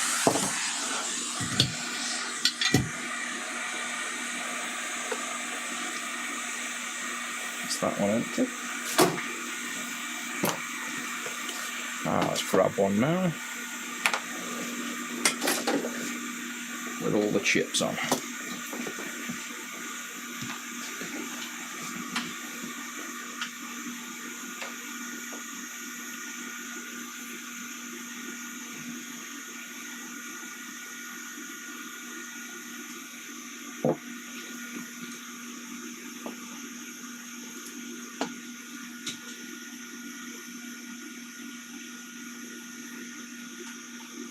Based we're in Stoke-on-Trent. Days for repairing specific consoles, we don't really have them. We just literally repair things, whatever's on the desk and whatever comes up next. can take a look when the next Xbox is due.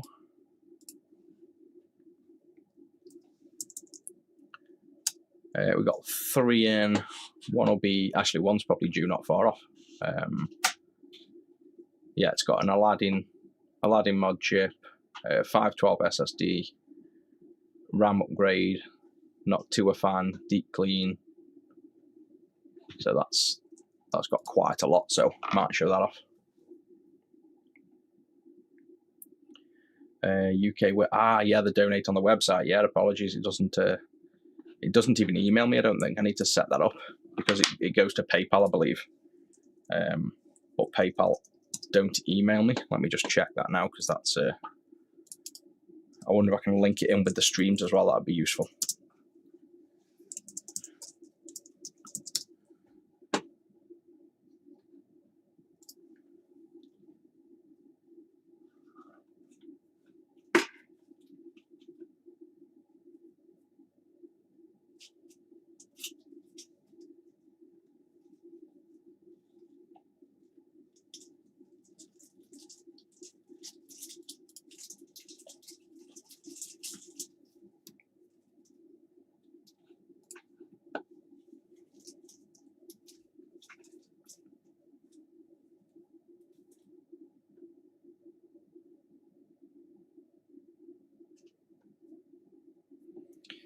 PayPal does not want to send me a text message. Come on. There we go. 3rd time.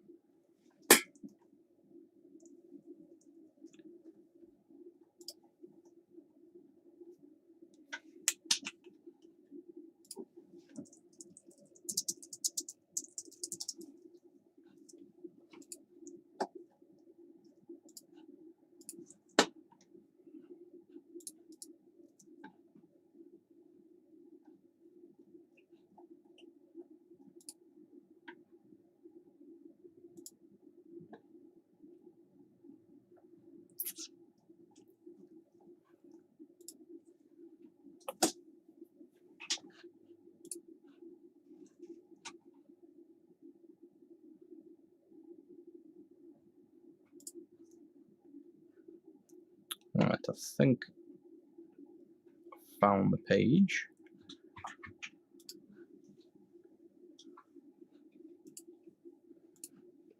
Yes, it shows me that money's come in,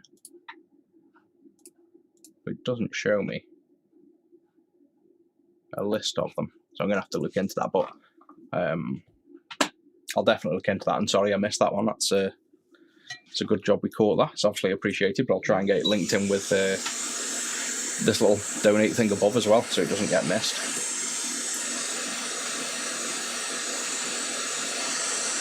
Yeah, the Xbox's SSD, I think it's 2 TB if it's fully loaded. So when you select that option, it obviously comes with the upgrade. You still have to select a BIOS mod, and I think it tells you that you need to select the BIOS mod.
That's got the digital zoom, hasn't it? Let's do a zoomed quite far out on this. There we go. Better.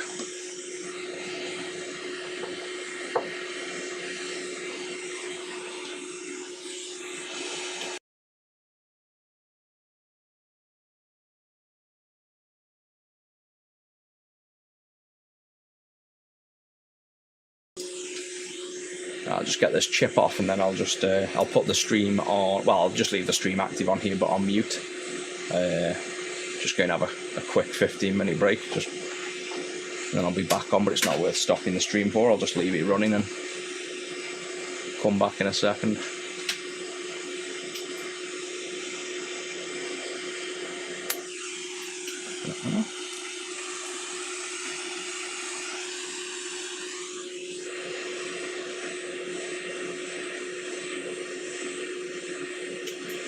The dash, I normally use lithium. You can have obviously any dash you want I could install, but it's all configured and set up for lithium. It's super clean, a single XBE file, and works really well. No affiliate programs, no. I think we tried it before, as in, like, you know, people selling ours, like our products, but it was too much time to manage and not enough interest, really. This one's a Game Gear we're fixing. Well, I'll say fixing. These are just Game Gears that we never fixed up. Too much circuit board damage. So you can see, obviously, lots of rot. Anything, when we see rot like this, we don't really sell them to customers. We don't want to restore all that up and then it be, you know, sending just this cleaned up to a customer. It's not good. There's clearly too much damage on the boards. So we're replacing these with our brand new re-PCB, basically. So swapping the main chips over onto here, and then they get a brand new working Game Gear. Yeah, the XBMC for gamers, most people use that, but I just find lithium, it's really clean, really simple. Tap between apps, games, recent. It's got everything you need, and it's just way simpler, loads faster when there's a full library, loads way quicker. But if you wanted, obviously, XBM for gamers, just leave a note on the order. Right, so I'm just going to grab a coffee, be about 15 minutes. So I'll just leave this stream on. Let me just probably tell you what, this is high tech for you. Can't be asked to put a text on screen. I'm going to write you a note to say I'm going to be back in a minute. And then anyone that joins wonders where I am, you know where I am. Back at, what are we on? So 15:15, say.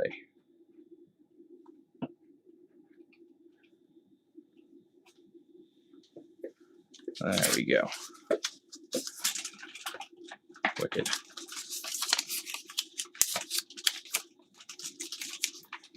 Da-da, look at that.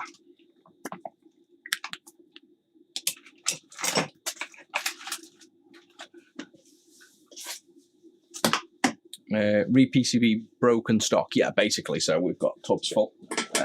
We have all these tubs of Game Gears. We're working through them of like 2 damage that we work through.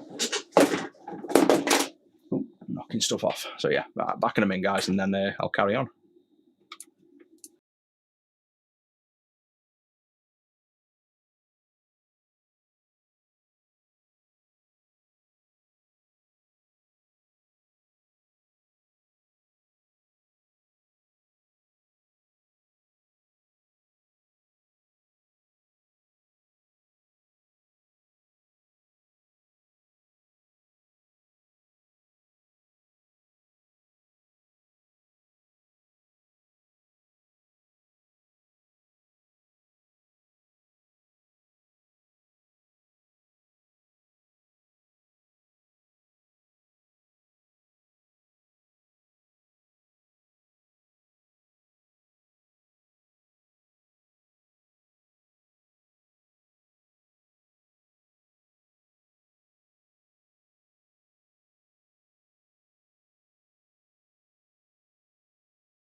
Right, so much for the 15-minute break. I didn't need to.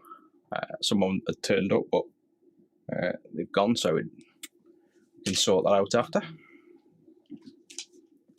At least I got a chance to get another coffee. Right, where were we at? Smoke break, no, cigars maybe, but not smoke break. Smoked as a kid, but only thing I do as an adult is drink absolutely buckets of coffee. Never had more friends, I'd smoke more cigars, but it's definitely an occasional and social thing. I think a cigar, not a stand outside and smoke by yourself.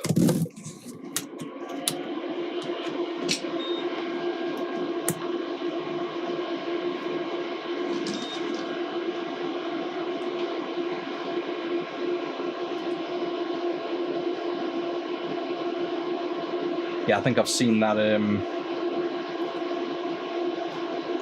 order for the Xbox just pop up on the phone as well. So I presume you just ordered it. If you haven't left a note about the dashboard, just let me know and I'll tag the order.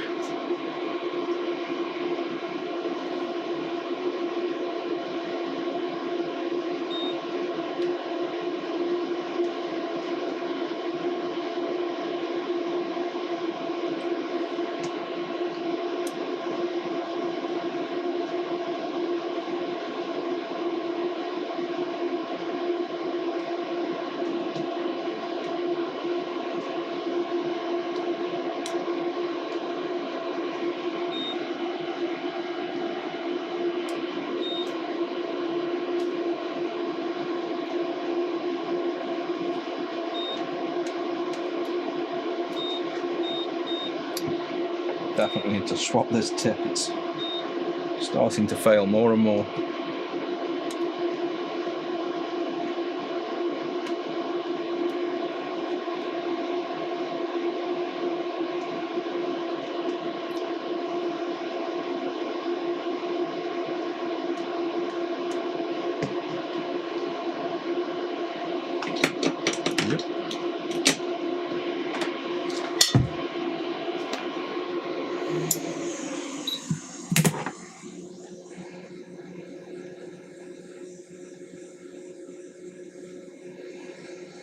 Ah, cool. Yeah, so you did the Xbox for gamers as the actual. Yeah, I think I've seen your name actually on the GitHub for it.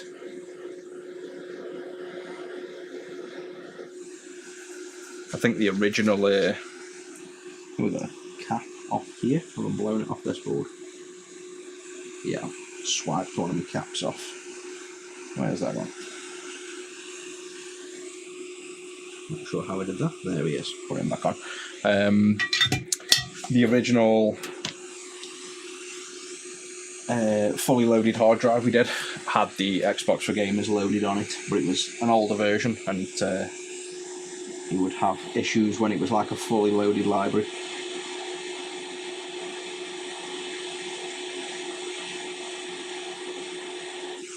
Right, he's back on. Let's put that crystal on as well before I forget. I always forget the crystal.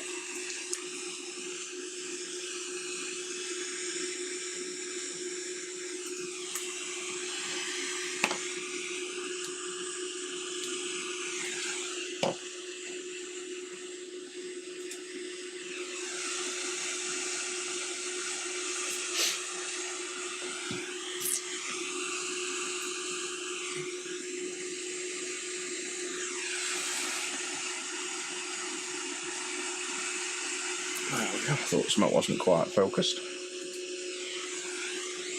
I literally just use the camera now as my microscope. I've got that used to doing this now. No depth perception whatsoever, but works.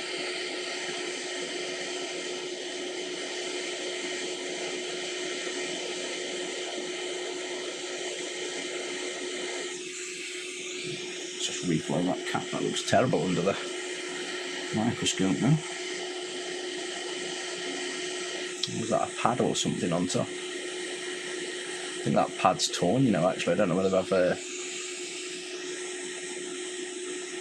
accidentally knocked that off or whether that's just a production fault, but that pad looks definitely a slightly dicey pad.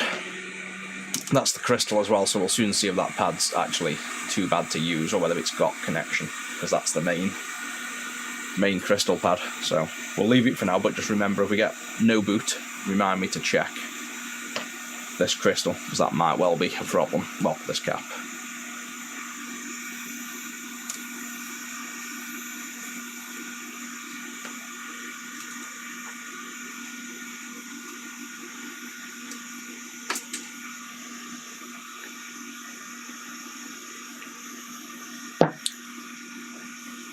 Free will, yeah, certainly does. Are we having a philosophical can't even say the right word, philosophical debate, or are you just meaning something else? But yeah, I think we've all got free will.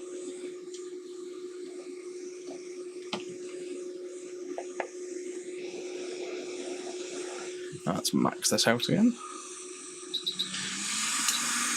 Coffee is, I've got most coffee machines on and off. I go through all kinds of different ones, but this is just the little pods that you get. So you kind of get a decent coffee, like a proper coffee in a sense. You get some creamer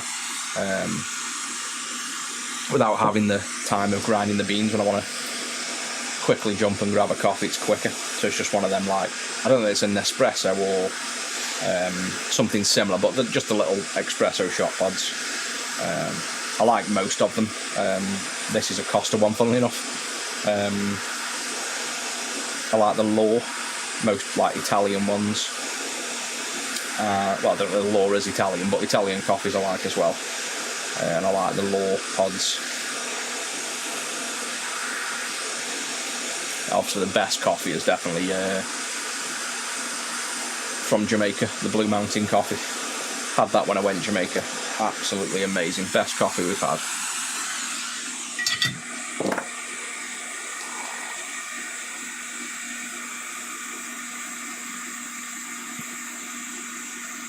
That's everything off that board. Yeah, in terms of like free will and stuff, you'll find I'm quite a simple person, so I don't really think that's much ahead of today. People think I'm a lot more complicated, or I think way further ahead in life than I do. I don't. I wake up happy, I'll start the day, get miserable throughout the day, a bit of things go wrong, I'll go bed, and that's about as far as I plan. Can't remember people's birthdays, don't know. The only birthday I know is Rusty's. But yeah, no planning, just wake up, get on with life, and take it for what it is. So, couldn't be any simpler, really. Right, where did I put that chip? There. Start with the Z80. Do this with my eyes shut with how many I've made this month. In fact, yeah, I won't actually be on. If I come on tomorrow, it's going to be late on. I've got work all day, I forgot that. So, got some software work to do. So tomorrow, probably, if I'm going to do it, it'll be very late afternoon. I'll get up early, do software, but I'll be on it till 2-3 o'clock at least.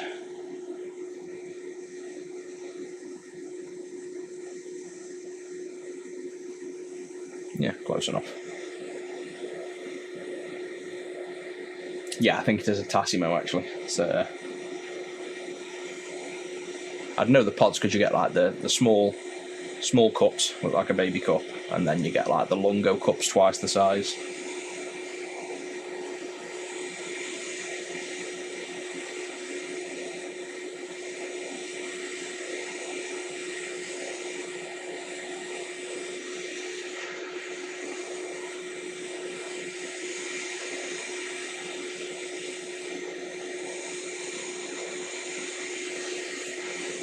Oop, no, what did I do there? I looked on camera, it was in place, looked up, it's halfway across the board.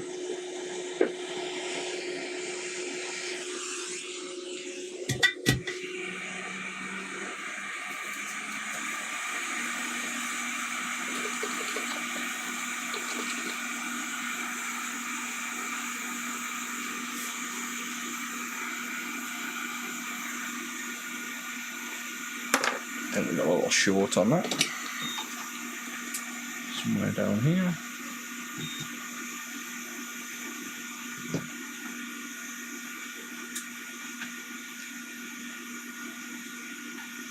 That's it.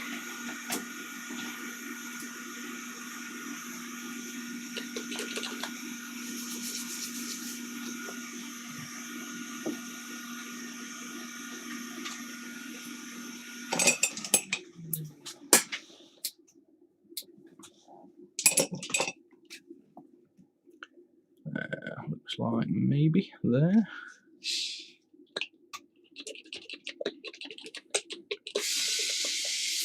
Mead, yes and no. I'll maybe have one drink of it. Depends on the kind. It's obviously quite sweet, but I personally like it. Just not something I'd go out my way to get. More of a seasonal thing, I think. I think the last place I had it was in Tallinn, actually. We had somebody on here from Tallinn the other day.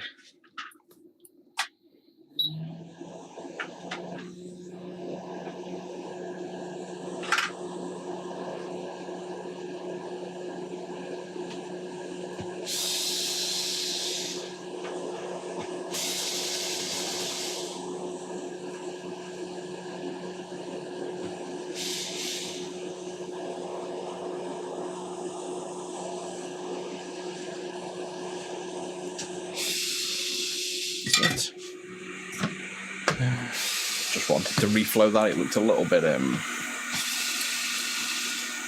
bit grimy still. I'd like a little bit of dirt on the pins. That's nice and clean now.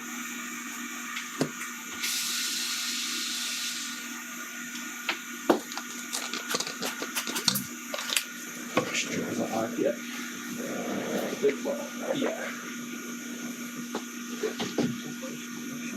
I've used loads of it this week.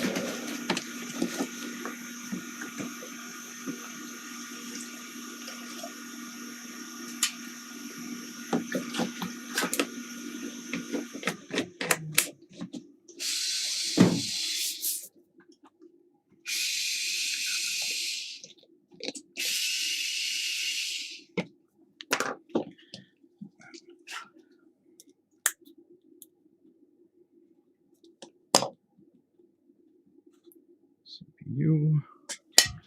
Try to separate one of these 20 CPUs from each other.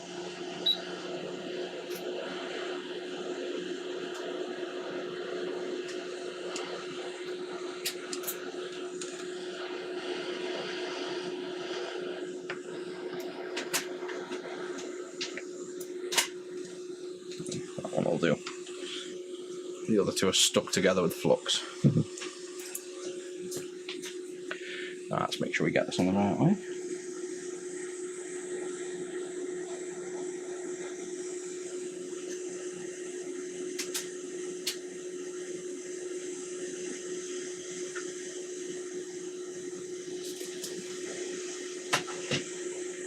Yeah, somewhere like that. Oh yeah, Guinness is my favourite drink at a bar. I don't really like normal beers, so it's Guinness and Desperado. I even went to the Guinness Museum in Ireland. It was really good. I'd definitely recommend going there. But yeah, I've had Guinness since I was 14. It's the first beer my dad gave me. So I think it probably goes with the fact that you drink coffee as well, with it being like a strong taste.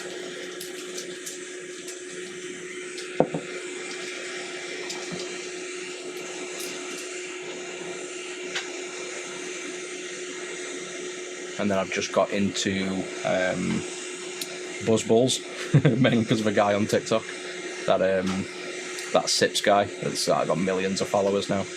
Just saw him making the drinks, and I just wanted them once I'd seen them, so I brought a ton of them.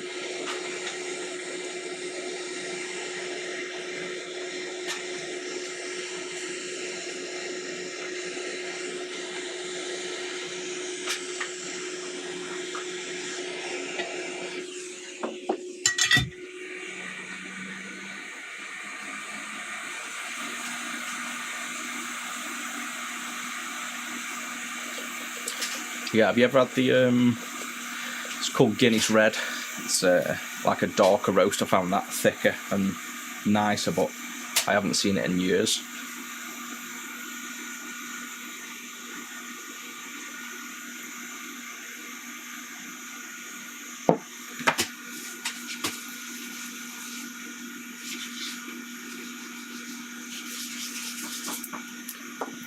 again. Under the scope. Ooh, hot. Jeez. 3 shorts there.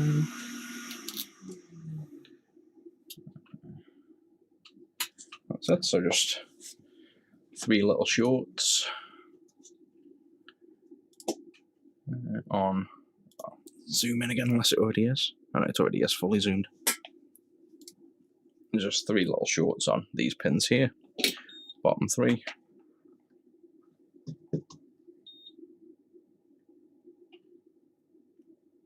There we go.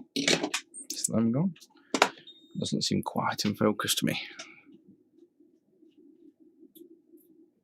And there it is. Seemed a little bit out.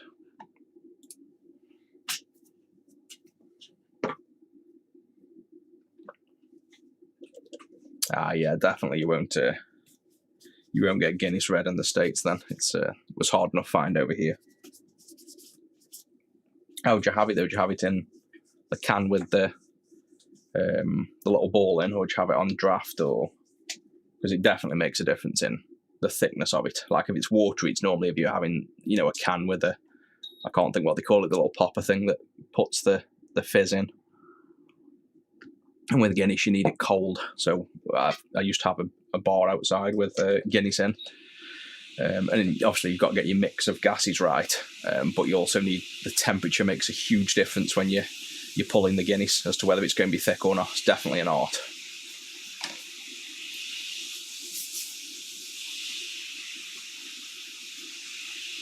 We have the VDP.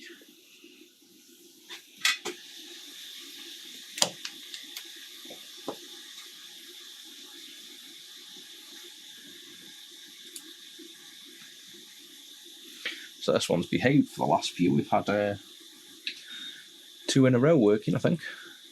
So we might be lucky on this one and get 3 in a row. Got the crystal on, so this is the last chip.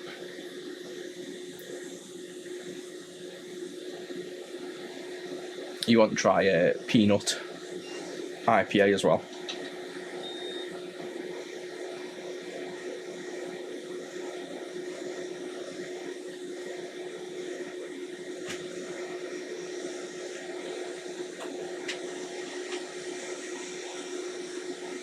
Oh yeah, I've got the little NOS adapter you can buy yourself as well. And yeah, warm is technically the right way, but trust me, cold it is thicker.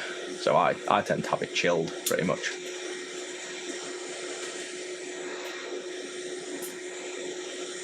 You need the rusty cam. He's not here at the minute. I can go grab him in a second. I think we'll finish the live with giving him some treats.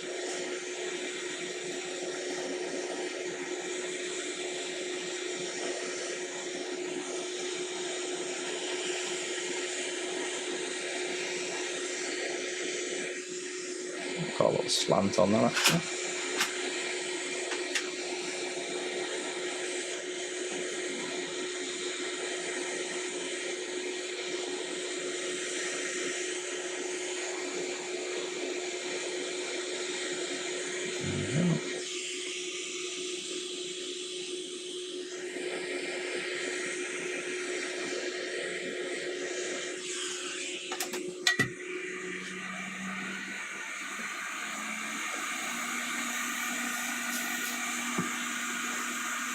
Yeah, there's not many IPAs I like. But the peanut butter one I definitely like. It's like they served it at a steakhouse, but they haven't had it in for a while. I think it's a Brewdog. Might have been Brewdog peanut, but it's just something about the peanut butter taste. It definitely goes with the IPA.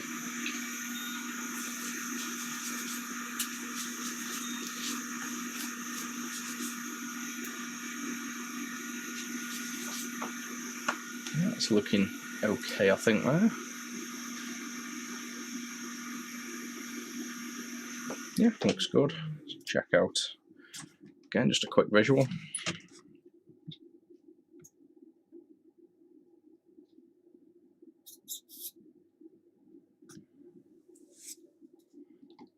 Right then.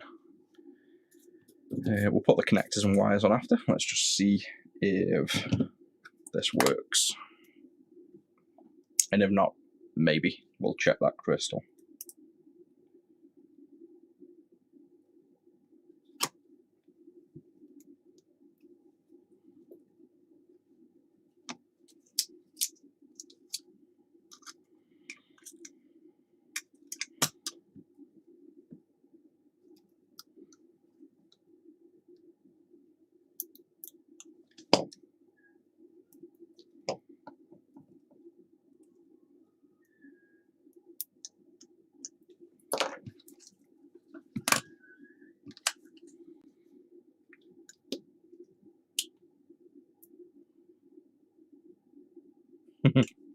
Yeah, that's the accent. Right. Are we going to get like, what's this, probably 3rd or 4th Game Gear in a row? Oh yeah, another one. Do we have good audio? Yep, there's another one.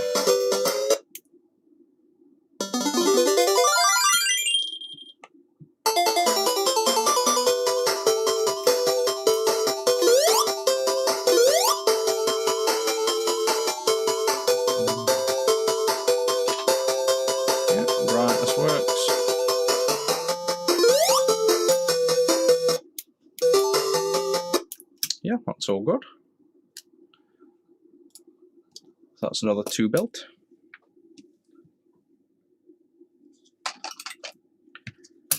Let's chuck the connectors on then. So we're due to have a bunch of non-working VDPs soon, because that's 3 or 4 in a row now working.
Lead fumes, not so much. Obviously you can get lead poisoning, but you piss the lead out if you don't keep absorbing it. It's not like something that stays in your body, so you can just make sure you don't get exposed to it too often. And if I start talking loopy, you know I've had too much lead.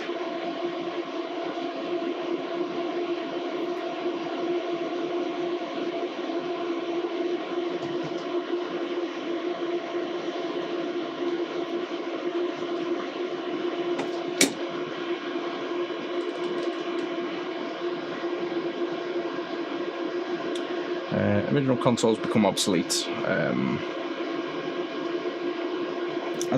Yes and no. If you look back at the older consoles and the older computers that have been around before them, they're still just as popular now and still being restored. I think there's going to be a time when they definitely fade out, because like the If you go back another 20 years, start getting into like the TV mods where they're just an RF unit and a controller. There's no real interest in them these days, very few. So I think, given enough time, the generations will forget about it, but I think they've probably still got another 20 years yet of people still being interested in them. And PlayStation 2, obviously longer, but Game Boy, you're probably still talking another 15, 20 years, I reckon, of interest. And the mods just help them be more usable in the modern day, so you still keep the original CPUs of the consoles. It's just you have upgraded screens and upgraded sound and stuff like that.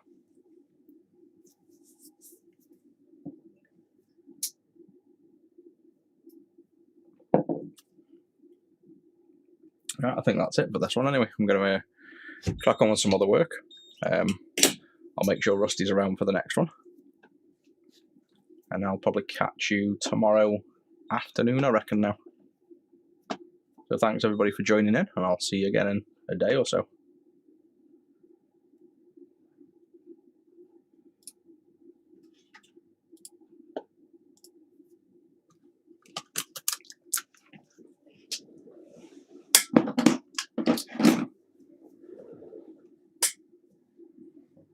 Yeah, you too. Glad you joined in. It's nice to meet you as well. I've hope to see you in a few more.